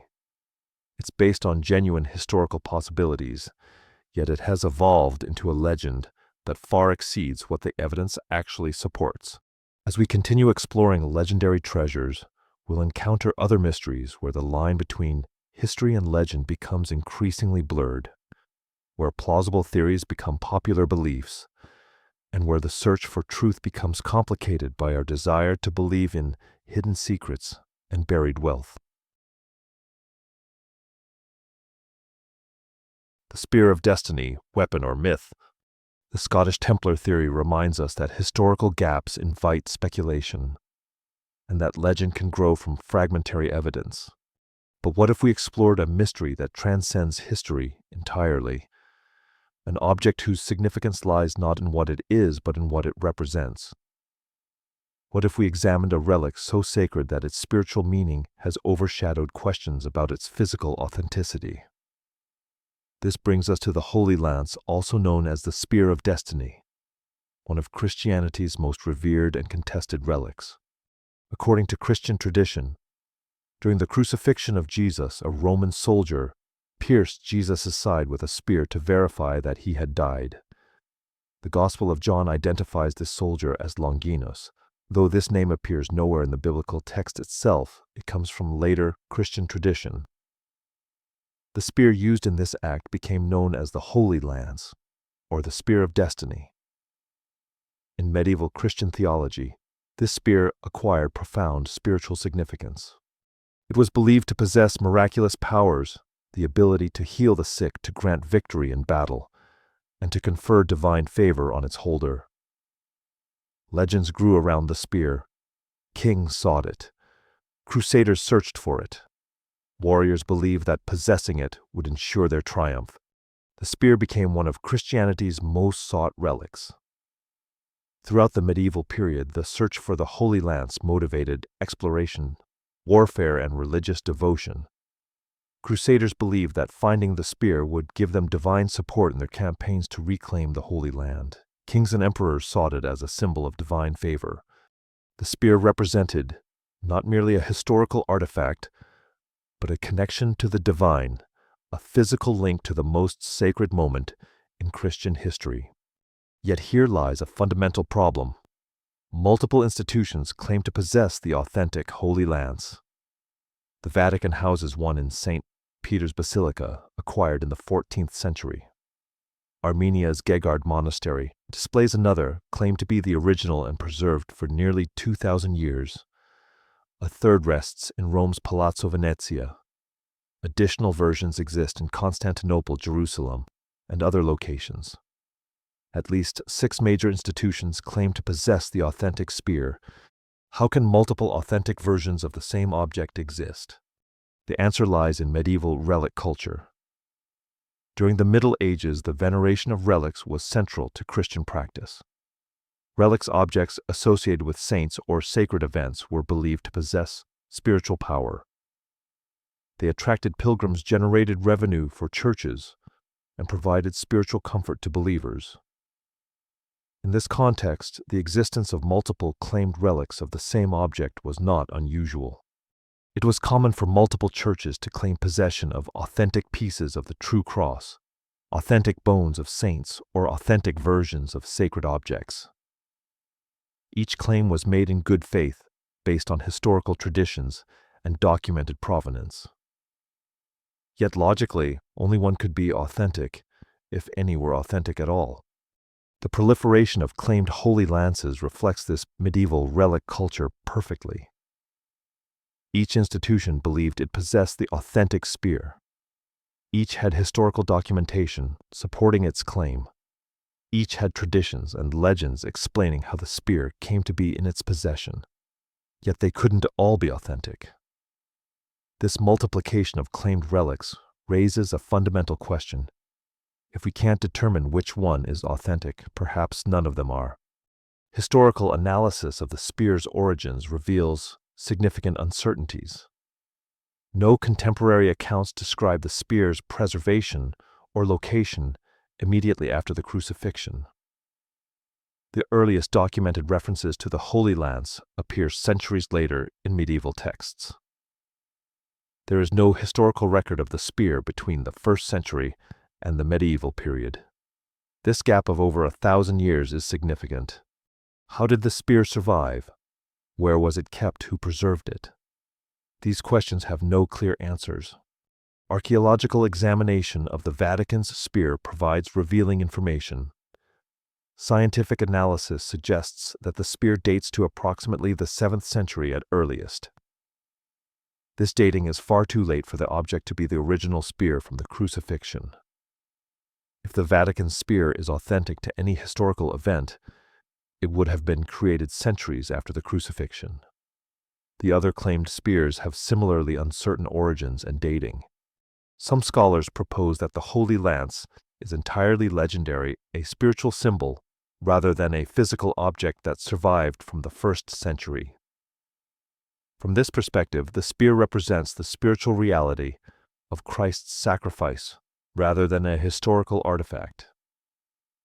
The spear's power lies in what it symbolizes, not in its material composition. This interpretation is consistent with Christian theology, which emphasizes spiritual reality over material objects. Other scholars argue that one version might preserve genuine 1st century material, even if we cannot identify which one. Perhaps fragments of an actual Roman spear from the 1st century are incorporated into one of the claimed relics. Perhaps one institution has preserved authentic material, while others have created later versions based on the legend. However, identifying which spear, if any, contains genuine 1st century material remains impossible without definitive archaeological and scientific evidence that the institutions claiming possession have been reluctant to provide. The Vatican spear has been examined by scientists, but access has been limited. The Armenian spear at Gegard Monastery is protected as a sacred object, and extensive scientific analysis has been restricted. The other claimed spears have similarly limited accessibility. Without comprehensive scientific examination of all claimed spears, comparison is impossible. This lack of access reflects the tension between scientific investigation and religious reverence. Many believers view extensive scientific examination as disrespectful to sacred objects. They argue that faith should not require material proof. From this perspective, the spear's spiritual significance transcends questions about its physical authenticity. What we know with certainty is that multiple claimed holy lances exist with documented medieval provenance. These objects are genuine medieval artifacts. They are preserved in legitimate religious institutions. They have been venerated for centuries. What remains unknown is whether any of these objects represent the historical spear from the crucifixion, or whether the Holy Lance is purely legendary. We don't know if the spear ever existed as a physical object, or if it was always a spiritual symbol that later became associated with physical relics. We don't know which, if any, of the claimed spears has the strongest claim to authenticity. The Spear of Destiny demonstrates how spiritual significance can transcend physical verification. Its mystery endures not because evidence supports its authenticity, but because believers and seekers value what it represents more than definitive proof of its authenticity. The spear symbolizes divine presence, sacred sacrifice, and spiritual connection. Whether or not a physical spear from the 1st century survives, the symbol endures. As we continue exploring legendary treasures, we'll encounter other objects where the boundary between material artifact and spiritual symbol becomes increasingly blurred, where the meaning of an object matters more than its physical reality, and where faith and history intersect in complex and sometimes contradictory ways. Atlantis, Plato's Allegory, or Lost Civilization. The Holy Lance demonstrates how spiritual significance can transcend physical verification, and how the meaning of an object can matter more than its material reality. But what if we explored a mystery that exists primarily in ancient texts with no physical artifact to examine at all? What if we investigated a legendary civilization that may never have existed as a physical place, yet has captivated imaginations for over 2,000 years? This brings us to Atlantis, perhaps history's most famous lost civilization, and the enduring question of whether Plato described a real place or created a philosophical allegory. The story of Atlantis comes from the Greek philosopher Plato, who lived in Athens during the 4th century BCE. Around 360 BCE, Plato wrote 2 dialogues, the Timaeus and the Critias, in which he described an advanced island civilization called Atlantis. According to Plato's account, Atlantis was a naval superpower that existed approximately 9,000 years before his own time. The civilization was remarkably advanced with sophisticated technology, impressive architecture, and a complex governmental structure. Atlantis was wealthy, powerful, and culturally sophisticated. But according to Plato, the Atlanteans became arrogant and morally corrupt. They angered the gods through their hubris. As punishment, the gods caused Atlantis to sink into the ocean in a single day and night, disappearing beneath the waves forever. Plato's account contains remarkably specific details. He describes the island's dimensions, its layout, its architectural features, and its governmental organization. He provides names of rulers and descriptions of temples and public buildings. He describes the island's natural resources, its military capabilities, and its trade relationships. The level of detail is striking. It reads less like a vague legend and more like a historical account. This specificity has led some scholars and researchers to believe that Plato may have been drawing from genuine historical traditions, or even eyewitness accounts. For over 2 millennia, scholars have debated whether Plato intended Atlantis as a historical record or as a philosophical allegory. The debate has never been conclusively resolved. On one side are scholars who argue that Plato created Atlantis as a thought experiment, a fictional ideal society designed to explore philosophical concepts about hubris decline and the consequences of moral corruption. From this perspective, Atlantis is a literary device, not a historical claim. Plato used the story to illustrate philosophical principles about how civilizations rise and fall, how power corrupts, and how divine justice operates. On the other side are researchers who believe that Plato may have drawn from genuine historical traditions. Perhaps they argue Plato heard stories about a real civilization that was destroyed, and he incorporated these stories into his philosophical narrative. Perhaps Atlantis represents a conflation of several historical events or civilizations. Perhaps there is a kernel of historical truth embedded within Plato's philosophical framework. Archaeological discoveries have fueled speculation about Atlantis's possible historical basis. In the 19th and 20th centuries, researchers identified the Minoan civilization on the island of Santorini as a possible candidate for Atlantis. The Minoan civilization was indeed advanced with sophisticated architecture, art, and social organization. Around 1600 BCE, a massive volcanic eruption destroyed much of Santorini, creating an enormous caldera and causing widespread devastation throughout the Mediterranean. The eruption was one of the largest volcanic events in recorded history. It would have been catastrophic to the Minoan civilization. The eruption likely inspired flood myths and stories of civilizations destroyed by natural disaster throughout the Mediterranean region. The parallels between Plato's description and the Minoan civilization are intriguing. Both were island civilizations. Both were advanced and sophisticated. Both were destroyed suddenly. The volcanic eruption that destroyed Santorini could plausibly have inspired stories of a civilization sinking into the sea. However, there are significant problems with this theory. The timeline doesn't match. Plato described Atlantis as existing 9,000 years before his time, which would place it around 9360 BCE. The Minoan civilization flourished around 3000 to 1100 BCE, far more recent than Plato's timeline. The Minoan civilization, while advanced, doesn't precisely match Plato's detailed description of Atlantis. The geography doesn't match perfectly either. While the theory is plausible, it requires significant reinterpretation of Plato's account. Other researchers have proposed alternative locations for Atlantis. Some suggest Cyprus. Others propose Crete.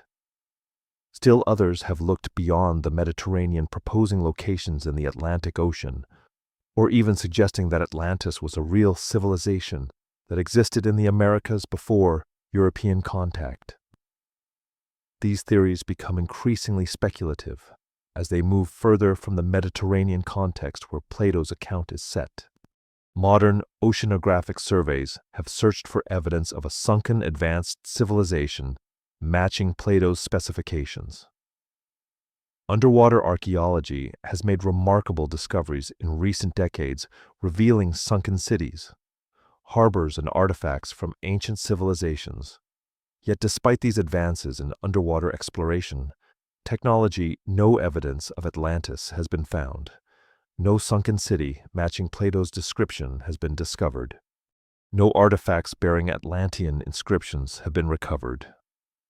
The ocean floor has been extensively mapped and surveyed, yet it has revealed no evidence of Atlantis.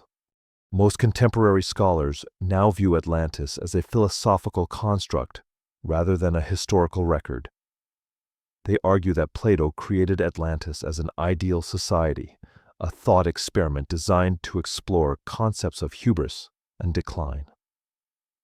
In this interpretation, Atlantis represents what happens when a civilization becomes too powerful, too arrogant, and too morally corrupt. The story serves as a cautionary tale about the dangers of unchecked ambition and moral decline.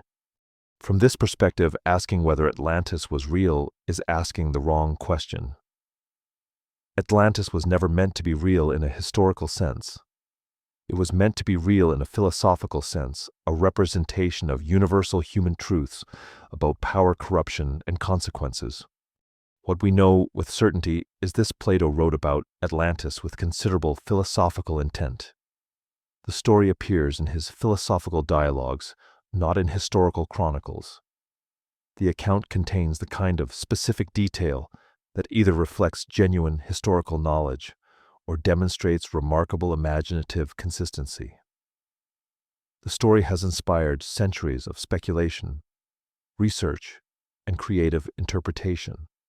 What remains debated is whether Plato drew from genuine historical traditions or created pure fiction. We don't know if Plato had access to historical accounts of a real civilization that inspired his narrative. We don't know if he was simply creating a philosophical allegory without any historical basis. We don't know whether the specific details he provided reflect real knowledge or imaginative invention. Without definitive archaeological evidence or contemporary historical sources corroborating Plato's account, we cannot definitively answer these questions. Atlantis represents humanity's enduring fascination with lost civilizations and vanished knowledge. The legend persists not because archaeological evidence supports it, but because the idea of a sunken advanced society captures our imagination about what might lie hidden beneath the waves. Atlantis symbolizes lost knowledge, forgotten wisdom, and civilizations that vanished before we could learn from them. It represents the possibility that advanced civilizations existed in the distant past, leaving no trace except in fragmentary legends and philosophical texts. As we approach the final chapters of our exploration, we'll encounter other mysteries, where ancient texts describe treasures and civilizations, where the boundary between history and legend becomes increasingly blurred, and where the search for truth requires us to carefully weigh evidence, acknowledge uncertainty, and remain open to multiple interpretations. The Beale Ciphers' encrypted treasure or elaborate hoax. Atlantis reminds us that some mysteries exist primarily in ancient texts, where the boundary between history and legend becomes impossible to definitively establish. But what if we explored a mystery that combines documented historical elements with encrypted messages, creating a puzzle that has resisted solution for over a century? What if we investigated a treasure mystery where the evidence itself is deliberately obscured, hidden behind layers of code and cipher? This brings us to the Beale Ciphers, one of America's most famous unsolved mysteries, and the question of whether they point to genuine buried treasure or represent an elaborate historical hoax. The story begins in 1885 when a small pamphlet appeared in Virginia.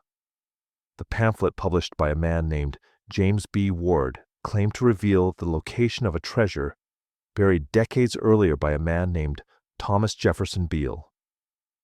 According to the account in the pamphlet, Beale was a Virginia gentleman who around 1819 to 1821 had buried approximately 2,000 pounds of gold and silver in Bedford County, Virginia.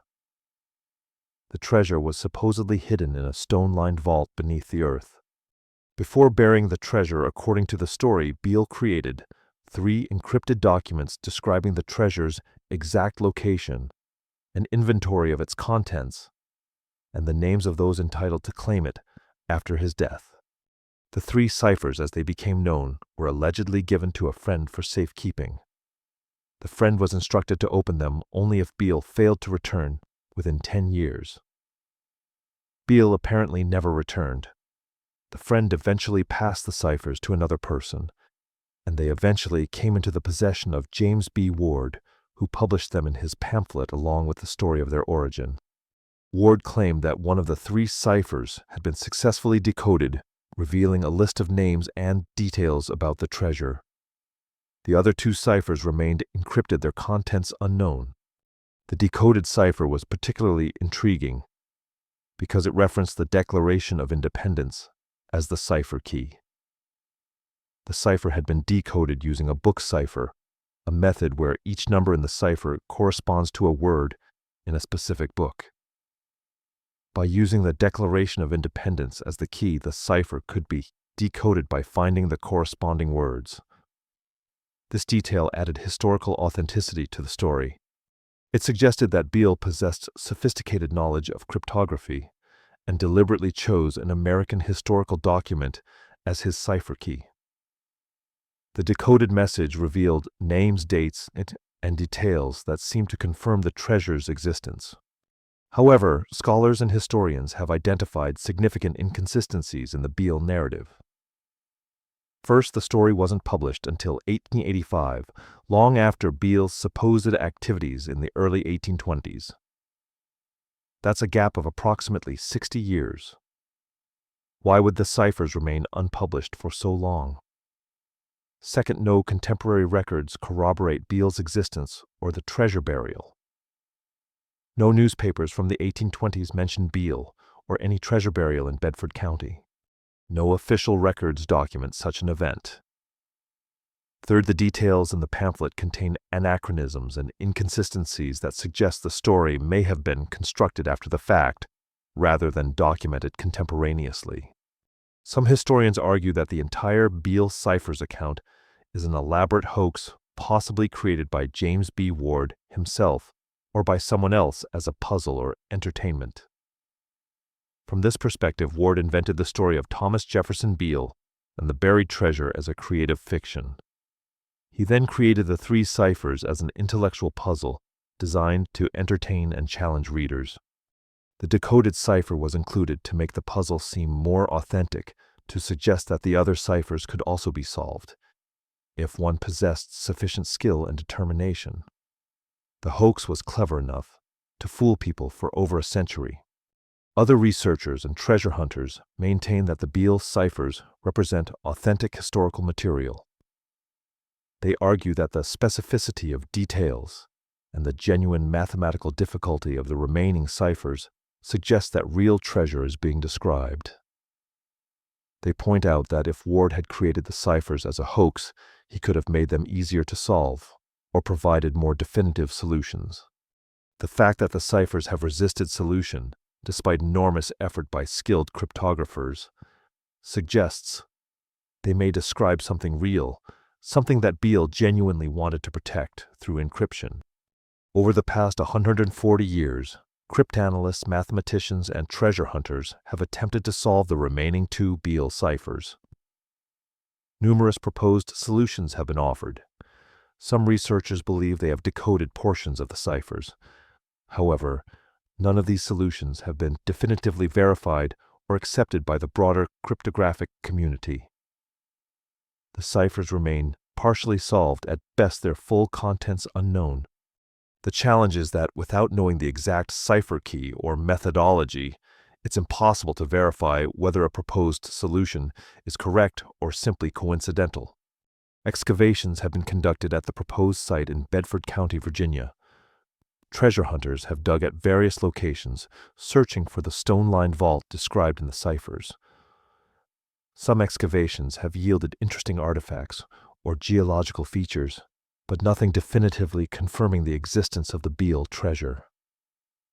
No cache of gold and silver has been discovered. The proposed site has been thoroughly searched without yielding conclusive evidence of buried treasure.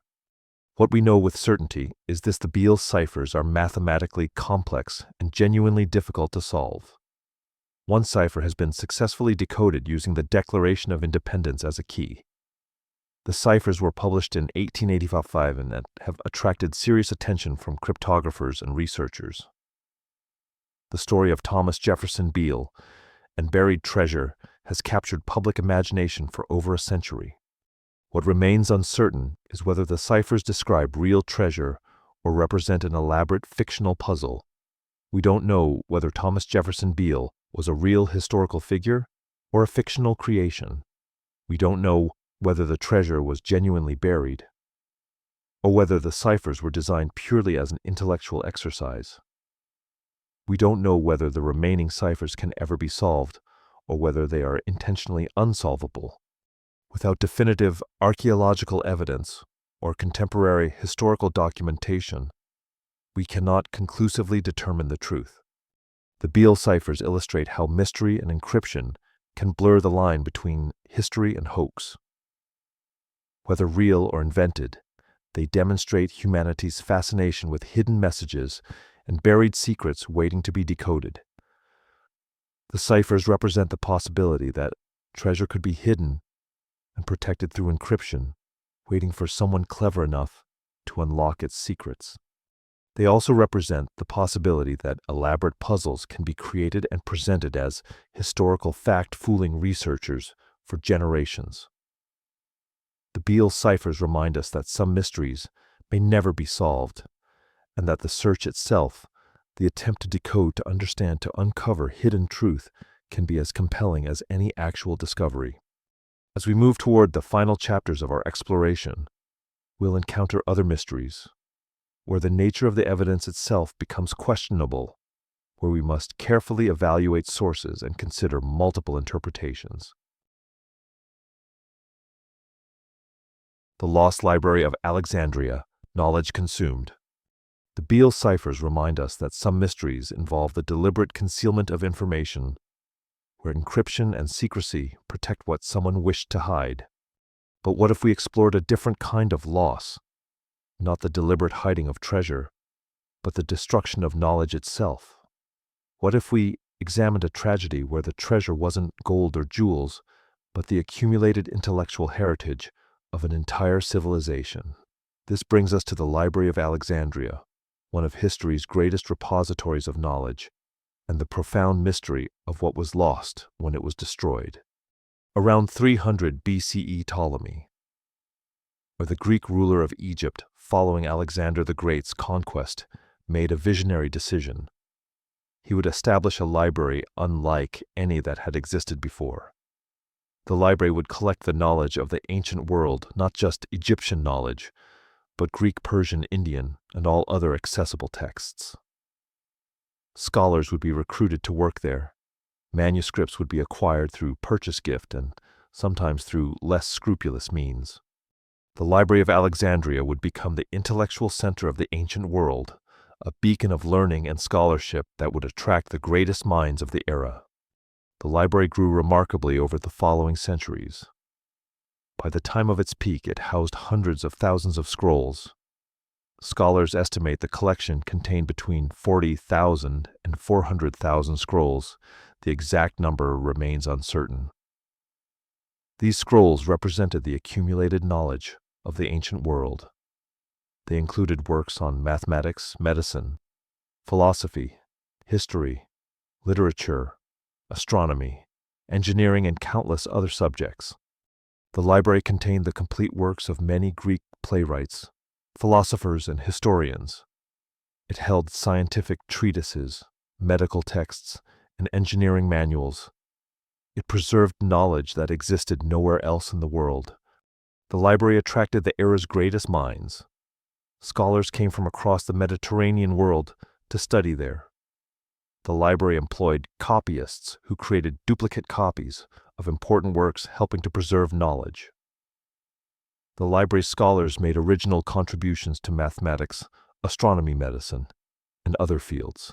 The Library of Alexandria represented the pinnacle of ancient intellectual achievement. It was not merely a repository of knowledge, but an active center of learning and discovery. Then across several centuries, the library was destroyed. The destruction was not a single catastrophic event, but rather a series of disasters and deliberate acts that gradually diminished the collection. The first major blow came in 48 BCE, when Julius Caesar's forces besieged Alexandria during a civil war. A fire broke out during the siege, destroying portions of the library's collection. Accounts vary about the extent of the damage. Some ancient sources suggest that the fire destroyed a significant portion of the library. Others indicate that the damage was more limited. The exact extent of loss from this fire remains debated among historians.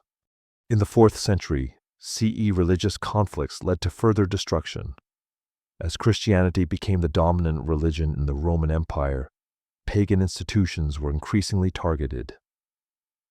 The Library of Alexandria, associated with pagan learning and Greek philosophy, was viewed with suspicion by Christian authorities. Some accounts suggest that Christian mobs destroyed portions of the library. Other accounts indicate that the library was deliberately closed by religious authorities who viewed pagan knowledge as contrary to Christian doctrine. By this period, much of the library's collection had already been dispersed or lost. By the 7th century CE, when Arab forces conquered Alexandria, little of the original library remained. The collection had been reduced to a fraction of its former size. Some accounts suggest that the remaining scrolls were destroyed during the Arab conquest, though this account is disputed by modern scholars. Other sources indicate that Arab scholars actually preserved and valued much of the remaining Greek and Roman knowledge, incorporating it into Islamic intellectual traditions. The exact extent of loss remains deeply debated among scholars. Some historians argue that most of the library's works were permanently lost, representing an incalculable intellectual tragedy. They propose that countless unique texts that existed only in the Library of Alexandria were destroyed and lost forever. From this perspective, humanity lost access to knowledge that could have advanced science, medicine, philosophy, and countless other fields. We will never know what discoveries or insights were contained in those lost works. Other scholars note that many texts survived through copies that had been distributed to other libraries throughout the Mediterranean world. Medieval monasteries preserved many classical works, copying and recopying them across centuries.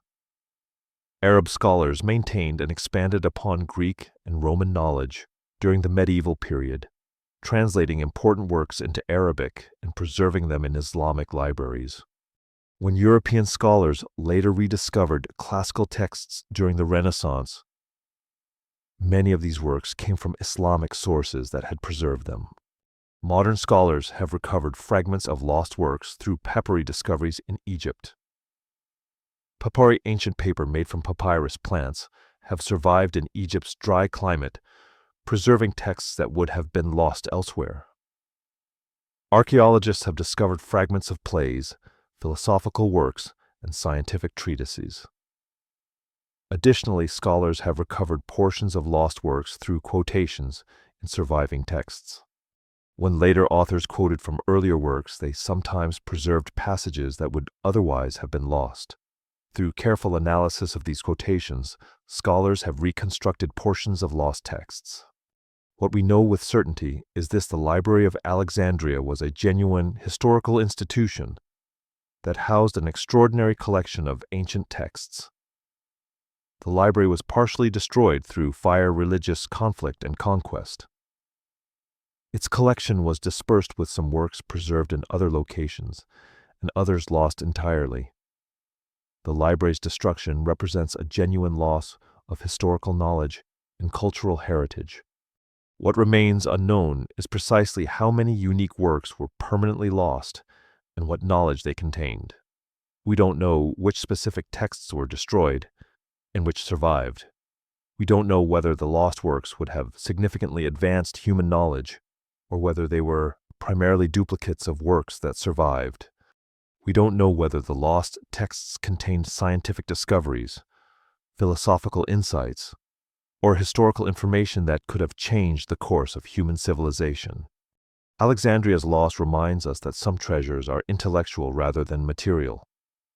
The library's destruction illustrates how knowledge, once lost, can never be fully recovered. A gold coin can be replaced by another gold coin of equal value. A lost manuscript cannot be replaced. The unique thoughts, discoveries, and insights contained in a lost work are gone forever. This is a sobering thought about the fragility of human civilization and learning. It reminds us that knowledge is precious, precisely because it is fragile. The Library of Alexandria represents not just a historical loss, but a reminder of how easily human achievement can be destroyed, how quickly accumulated wisdom can be scattered, and how vulnerable our intellectual heritage remains. As we approach the final chapter of our exploration, we'll encounter one more mystery where ancient knowledge and modern investigation intersect, where the search for treasure reveals as much about human nature as it does about history. The treasure of Lima fortune in the Pacific. The Library of Alexandria reminds us that some treasures are intellectual rather than material, and that knowledge once lost can never be fully recovered. But what if we return to the search for material, wealth, gold, and silver, and explored a mystery that combines documented historical events with legendary treasure? What if we investigated a treasure whose legend is based on real, colonial wealth that genuinely existed and was transported, yet whose final location remains unknown? This brings us to the treasure of Lima, a legendary cache of Spanish colonial wealth, allegedly hidden on a remote Pacific island. The story begins in 1821 during a pivotal moment in South American history. Peru was gaining independence from Spanish colonial rule. The wars of independence had destabilized Spanish authority throughout the continent. Spanish officials, recognizing that their control over Peru was slipping away, became concerned about protecting the colonial wealth that had been accumulated over centuries of Spanish rule. Gold, silver, jewels, and precious artwork, the accumulated riches of Spanish colonialism, were at risk of being seized by revolutionary forces or lost in the chaos of war. Spanish officials made a decision. They would transport this fortune to safety. They needed a trusted intermediary, someone with access to ships, and the ability to transport valuable cargo across the ocean. They allegedly approached a British naval captain named William Thompson, who commanded a merchant vessel. Thompson agreed to transport the treasure from Callao, Peru's main port, to a safe location. The arrangement seemed straightforward. Thompson would take the treasure and deliver it to a secure location where Spanish officials could later retrieve it. According to the legend, Thompson and his crew loaded approximately 2,000 pounds of gold and silver, along with jewels and precious artifacts, onto his ship. The cargo was estimated to be worth between $60 million and $160 million in modern currency, an extraordinary fortune. The ship sailed from Callao with this precious cargo. But Thompson and his crew never delivered the treasure to Spanish officials. Instead, according to the legend, they sailed to Cocos Island, a remote, uninhabited island in the Pacific Ocean, located approximately 300 miles off the coast of Costa Rica. There, allegedly, Thompson and his crew buried the treasure in a secret location on the island. What happened next forms the core of the legend.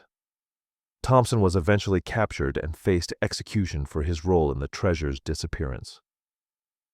Before his death, according to various accounts, Thompson allegedly revealed the treasure's location to a fellow prisoner named John Keating.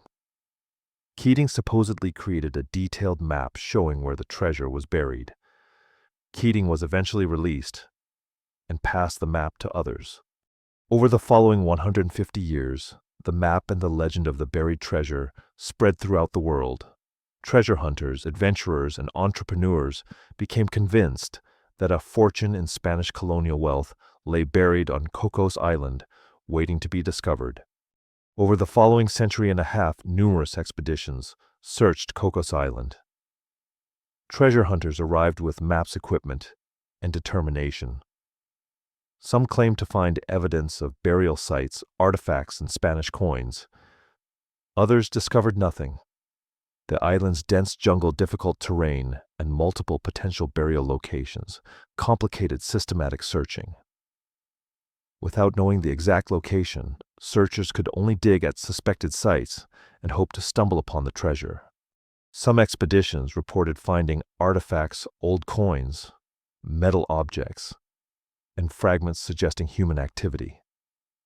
These discoveries lent credibility to the legend, suggesting that someone had indeed buried treasure on the island. However, the evidence remained inconclusive. No major cache of gold and silver was definitively discovered and authenticated. The artifacts found could have originated from shipwrecks, earlier explorers, or other sources.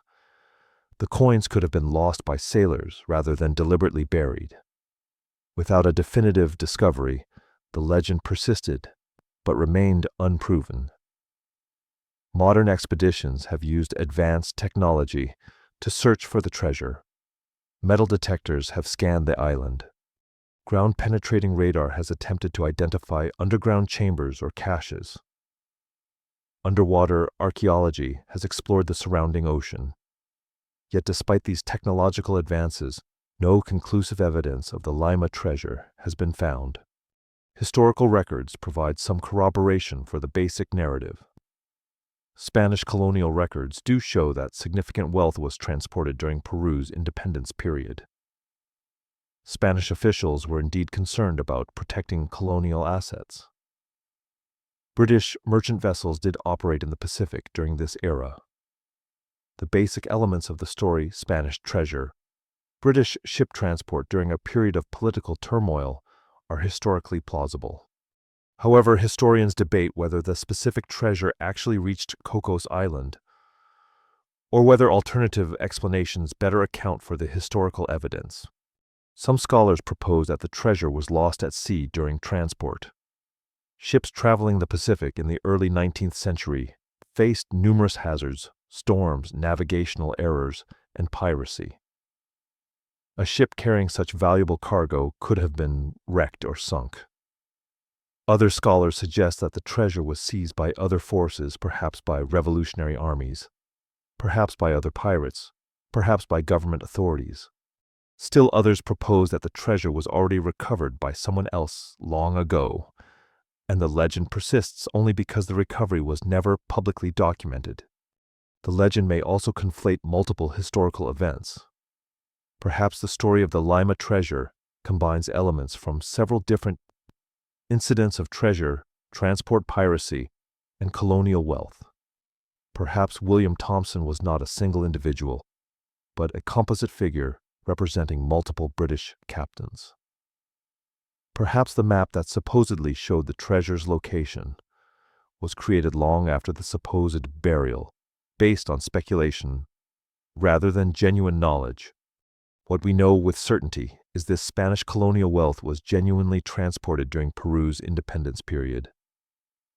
Significant quantities of gold, silver, and jewels existed and were moved from place to place. British merchant vessels did operate in the Pacific during this era. Cocos Island is a real location that could theoretically have been used as a burial site. The legend of the Lima treasure is based on historical elements that are verifiable. What remains unconfirmed is whether the specific treasure reached Cocos Island and remains buried there. We don't know whether William Thompson was a real historical figure or a legendary creation. We don't know whether the treasure was actually buried on Cocos Island, or whether it was lost, seized, or already recovered. We don't know whether the map supposedly created by John Keating was genuine or a later fabrication. Without definitive archaeological evidence or contemporary historical documentation, we cannot conclusively determine the truth. The treasure of Lima represents the intersection of colonial history, maritime adventure, and persistent legend. Its mystery endures because it combines verifiable historical elements with gaps large enough to accommodate elaborate theories. The legend is simultaneously plausible and elusive. It's plausible because Spanish colonial wealth genuinely existed and was transported. It's elusive because no definitive evidence of the treasure has been found. The legend persists because each generation of treasure hunters believes that they might be the ones to finally discover it, to solve the mystery that has resisted solution for 2 centuries. As we reach the final chapter of our exploration, we'll encounter one last mystery, where ancient knowledge and modern investigation intersect, where the search for truth requires us to carefully weigh evidence and acknowledge the limits of what we can ever know with certainty. The Ark of the Covenant's Ethiopian claim. The treasure of Lima reminds us that some mysteries combine verifiable historical elements with gaps large enough to accommodate elaborate theories. But what if we return to a mystery we explored earlier, the Ark of the Covenant, and examined a specific claim about its location? What if we investigated a contemporary assertion made by a living religious institution that they possess the most sacred object in Judeo-Christian tradition? This brings us to Ethiopia's claim that the Ark of the Covenant rests in the Church of St. Mary of Zion in Axum, northern Ethiopia, and the profound question of why this claim remains unverified. The Ethiopian Orthodox Tewahedo Church maintains with absolute certainty that the Ark of the Covenant is housed within their church in Axum. This is not a tentative claim or a speculative theory. It is presented as established fact central to Ethiopian Christian identity and faith. According to Ethiopian tradition, the Ark was brought to Ethiopia by Menelik I, the legendary son of King Solomon, and the Queen of Sheba, around 950 BCE. The narrative describes how Menelik, after visiting his father Solomon in Jerusalem, returned to Ethiopia, carrying the Ark hidden among his entourage. Some versions of the story suggest it was smuggled out. Others describe it as a deliberate gift from Solomon to his son. This narrative is not merely oral tradition. It is documented in Ethiopian historical texts, most notably the Kibra Nagast, which translates as Glory of Kings. This text, written in Ge'ez, an ancient Ethiopian language, elaborates on the account of how the Ark came to Ethiopia. It describes the Ark's journey, its significance to Ethiopian Christian identity, and its role in Ethiopian history. The Kebra Nagast is treated as a sacred historical document within the Ethiopian Orthodox Church, comparable in importance to biblical texts themselves. For Ethiopian Christians, the presence of the Ark in Ethiopia is not merely a historical claim, but a fundamental aspect of their faith and national identity. The Church of St. Mary of Zion, where the Ark allegedly rests, is one of Ethiopia's most important religious sites. The original church was built in the 4th century, during the reign of King Azana of Axum, when Christianity was being established in Ethiopia. The church was rebuilt and expanded in the 17th century. It is a place of profound spiritual significance for Ethiopian Christians. Pilgrims travel from across Ethiopia and beyond to worship there. The church is architecturally impressive with distinctive Ethiopian Orthodox design elements. It stands as a testament to centuries of Christian faith and practice in Ethiopia. According to church officials, the Ark is housed in a sanctuary within the church in a specially prepared chamber. Access to this inner sanctuary is strictly restricted. Only a single monk is permitted to enter the sanctuary, and this monk never leaves the building. He spends his entire life as the sole guardian of the Ark, the only human being allowed to see it. This arrangement reflects the profound reverence with which the Ark is treated. It is protected not merely as a valuable object, but as the holiest of holy things, something so sacred that it must be guarded with absolute dedication. Pilgrims and visitors report seeing a structure resembling the biblical ark's description, a wooden chest with golden ornamentation. However, access to the inner sanctuary is restricted. Visitors cannot enter the chamber where the ark is housed. They cannot examine it directly. They can only view it from a distance or hear descriptions from those who have been permitted closer access. This restriction is deliberate and absolute. The Ethiopian Orthodox Church is unwilling to allow the kind of close examination that would permit verification. Archaeological investigation of the ark's authenticity has been impossible due to religious restrictions and political sensitivity. The Ethiopian government and the Ethiopian Orthodox Church have consistently refused to allow scientific examination of the object claimed to be the ark. No carbon dating has been performed. No material analysis has been conducted. No photographs have been released for expert examination. The object remains essentially inaccessible to the scientific community. This refusal to allow verification is not accidental or temporary. It reflects a deliberate choice by both church and government authorities. Some scholars view the Ethiopian claim as credible. They note that Ethiopia's geographic isolation and strong Christian traditions could theoretically have preserved the ark. Ethiopia was cut off from much of the Mediterranean world for centuries. The Ethiopian Orthodox Church maintained unbroken continuity for nearly 2,000 years. If the ark were hidden in Ethiopia, the conditions would be ideal for its preservation. The Church's dedication to protecting it would ensure its survival. From this perspective, the Ethiopian claim deserves serious consideration. Other scholars remain deeply skeptical. They argue that the claim cannot be verified without access, and that the story may represent religious tradition rather than historical fact. They point out that the Kebra Nagast, while an important historical document, was written centuries after the events it describes. They note that the legend of Menelik Theurina and the ark may have developed over time, becoming increasingly elaborate and detailed as it was retold across generations. From this perspective, the Ethiopian claim is based on faith and tradition rather than on verifiable historical evidence. The refusal to allow scientific examination raises profound questions. Why would the Ethiopian Orthodox Church refuse to allow verification if they are confident the object is genuine? One perspective suggests that the Church views the ark as so sacred that subjecting it to scientific examination would be disrespectful. From this viewpoint, the ark's spiritual significance transcends questions about its material authenticity.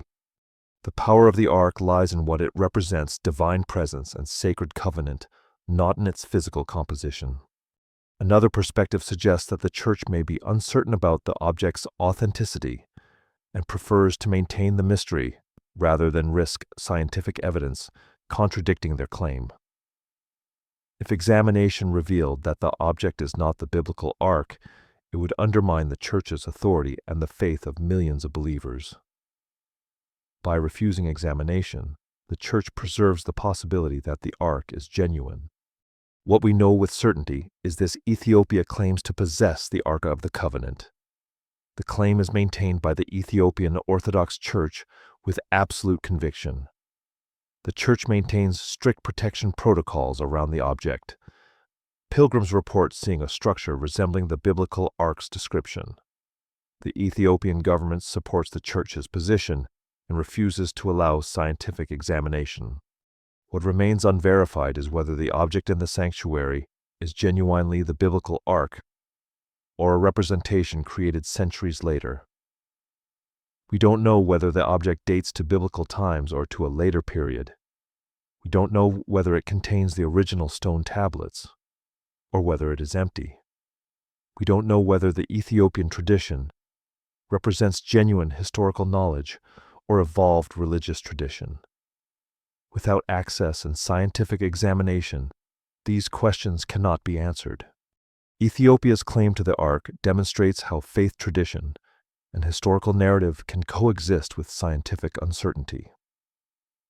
The refusal to allow verification raises profound questions about whether some treasures are meant to remain mysteries.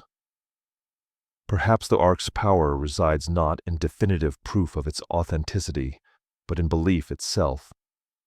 Perhaps the mystery is more valuable than certainty. The Ethiopian Orthodox Church's protection of the Ark, their absolute dedication to its preservation, and their refusal to subject it to scientific scrutiny suggests that for them the Ark's significance transcends material verification. Whether or not the object in the sanctuary is the historical Ark from the crucifixion era, it represents something sacred, something that connects Ethiopian Christians to their faith, their history, and their identity. As we reach the final chapter of our exploration, we'll reflect on what all these mysteries reveal about human nature, about our relationship with history, and about the enduring power of mystery itself. The Voynich manuscript language lost in time.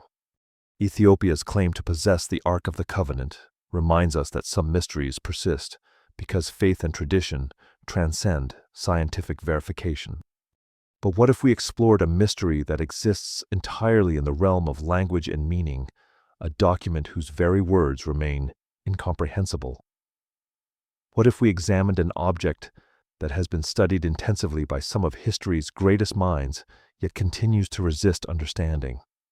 This brings us to the Voynich manuscript, one of history's most famous unsolved mysteries, and the profound question of whether its secrets can ever be deciphered. In 1912, a rare book dealer named Wilfred Voynich was examining a collection of old manuscripts in Italy. Among them, he discovered something extraordinary, an unusual medieval manuscript, unlike anything he had encountered before. The book was approximately 240 pages long, bound in leather that appeared to be original to the manuscript. The pages contained intricate illustrations and text written in an unknown script. The illustrations were detailed and carefully executed. They depicted plants' astronomical diagrams and what appeared to be bathing scenes. The text accompanying these illustrations was written in a script that matched no known language or writing system. Voynich acquired the manuscript and brought it to the United States, where it eventually became known as the Voynich manuscript, named after its discoverer. The manuscript has remained one of the most studied and most mysterious documents in existence. Based on paper analysis and binding style, experts have determined that the manuscript dates from approximately the 15th century. This dating is relatively secure based on physical evidence. However, almost everything else about the manuscript remains uncertain. The manuscript's contents suggest it may be a medical or botanical treatise. The detailed plant drawings suggest botanical knowledge. The astronomical diagrams suggest interest in celestial phenomena. The bathing scenes suggest medical or health-related content. If the manuscript is indeed a medical or botanical text, it would have been valuable in the 15th century, when such knowledge was precious and carefully guarded. However, without being able to read the text, we cannot determine the manuscript's actual purpose or content. The manuscript's origins are deeply mysterious. No author is identified anywhere in the document. Its provenance before Voynich's acquisition is unclear. We don't know who created it, where it was created, or how it passed through various hands before reaching Voynich. This absence of identifying information is itself intriguing. Most medieval manuscripts include some indication of authorship date or location. The Voynich manuscript's complete anonymity is unusual and suggests either deliberate concealment or loss of information across centuries. Theories about the manuscript's nature abound. Some scholars propose that it is a genuine historical document written in an obscure language or cipher system that has since been lost. From this perspective, the manuscript represents real knowledge, medical, botanical, or astronomical, that was deliberately encoded or written in a language that has disappeared from history. Others argue that the manuscript is an elaborate hoax created as a puzzle or artistic expression. Perhaps it was created by someone skilled in creating elaborate ciphers designed to perplex and intrigue. Perhaps it was created as a test of cryptographic skill or as an intellectual game. Linguistic analysis has provided some insights into the manuscript's nature. Researchers have determined that the text follows patterns consistent with natural language rather than random symbols. The distribution of characters, the frequency of certain combinations, and the overall structure suggests that the text contains meaningful information, organized according to linguistic principles. This analysis suggests that the manuscript is not merely random marks, but rather a genuine attempt at communication in some language or cipher system. However, no known language matches the characteristics of the Voynich script.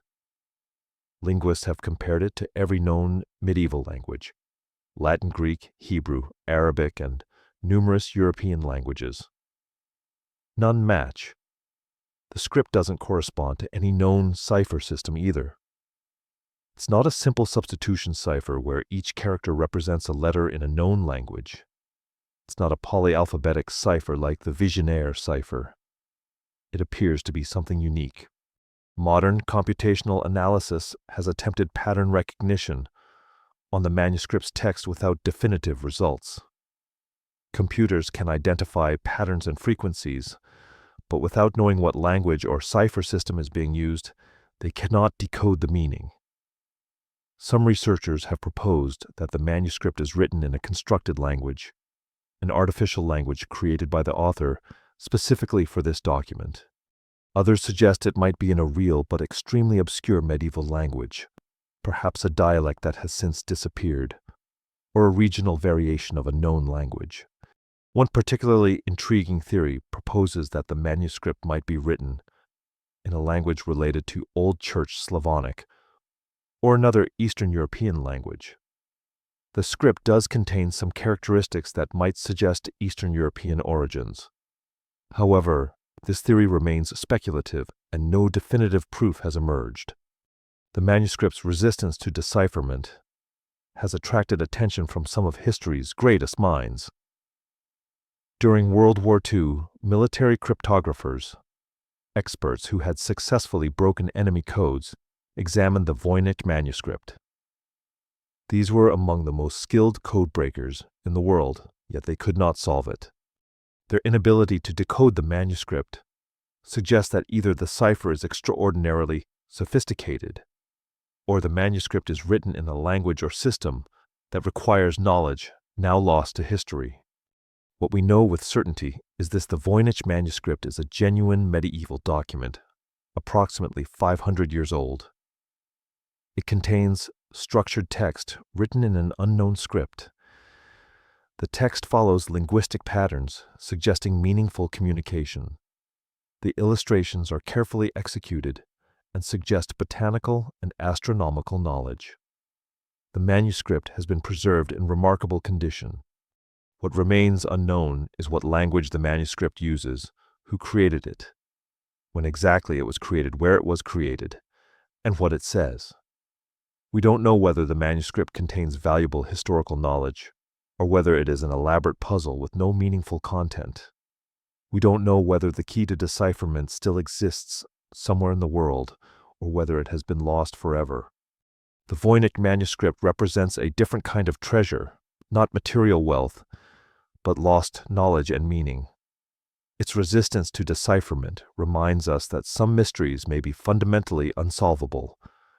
The secrets of the Voynich manuscript may be locked away by time and the loss of crucial context. The person who created it is long dead. The language or cipher system they used may no longer be known to anyone living. The knowledge they encoded may be lost, forever preserved in these pages, yet forever incomprehensible. The manuscript stands as a humbling reminder that human knowledge is fragile, that meaning can be lost, and that some mysteries may resist solution indefinitely, no matter how sophisticated our tools or how dedicated our efforts.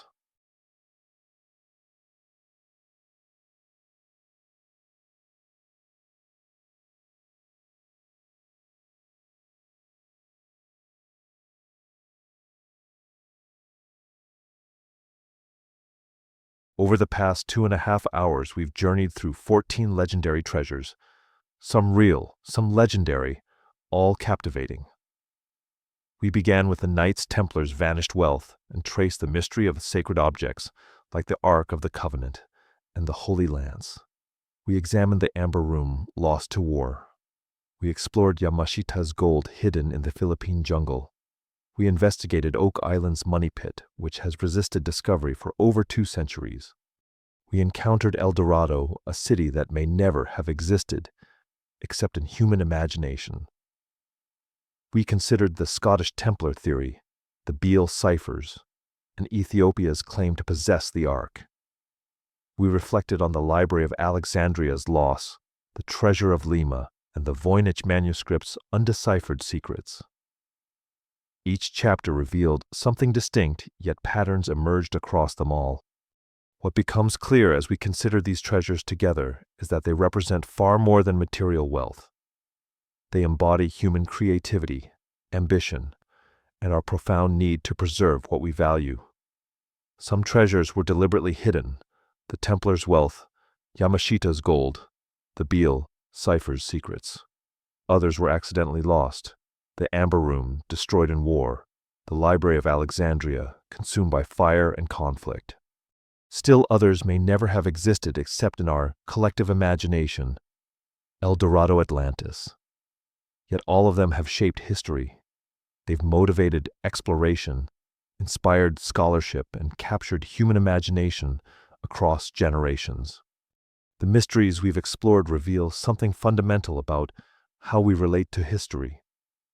We are drawn to unsolved puzzles, to gaps in our knowledge, to the possibility that something precious might still be waiting to be discovered. This fascination isn't merely about material treasure. It's about connection to the past, to people who lived centuries ago, to questions that have puzzled humanity for generations. When we search for the Ark of the Covenant, we're not just seeking a physical object. We're seeking connection to sacred tradition, to faith, to meaning. When we investigate Oak Island's money pit, we're not just hunting for gold. We're participating in a mystery that has engaged thousands of people across 2 centuries. History is not static. It continues to reveal itself.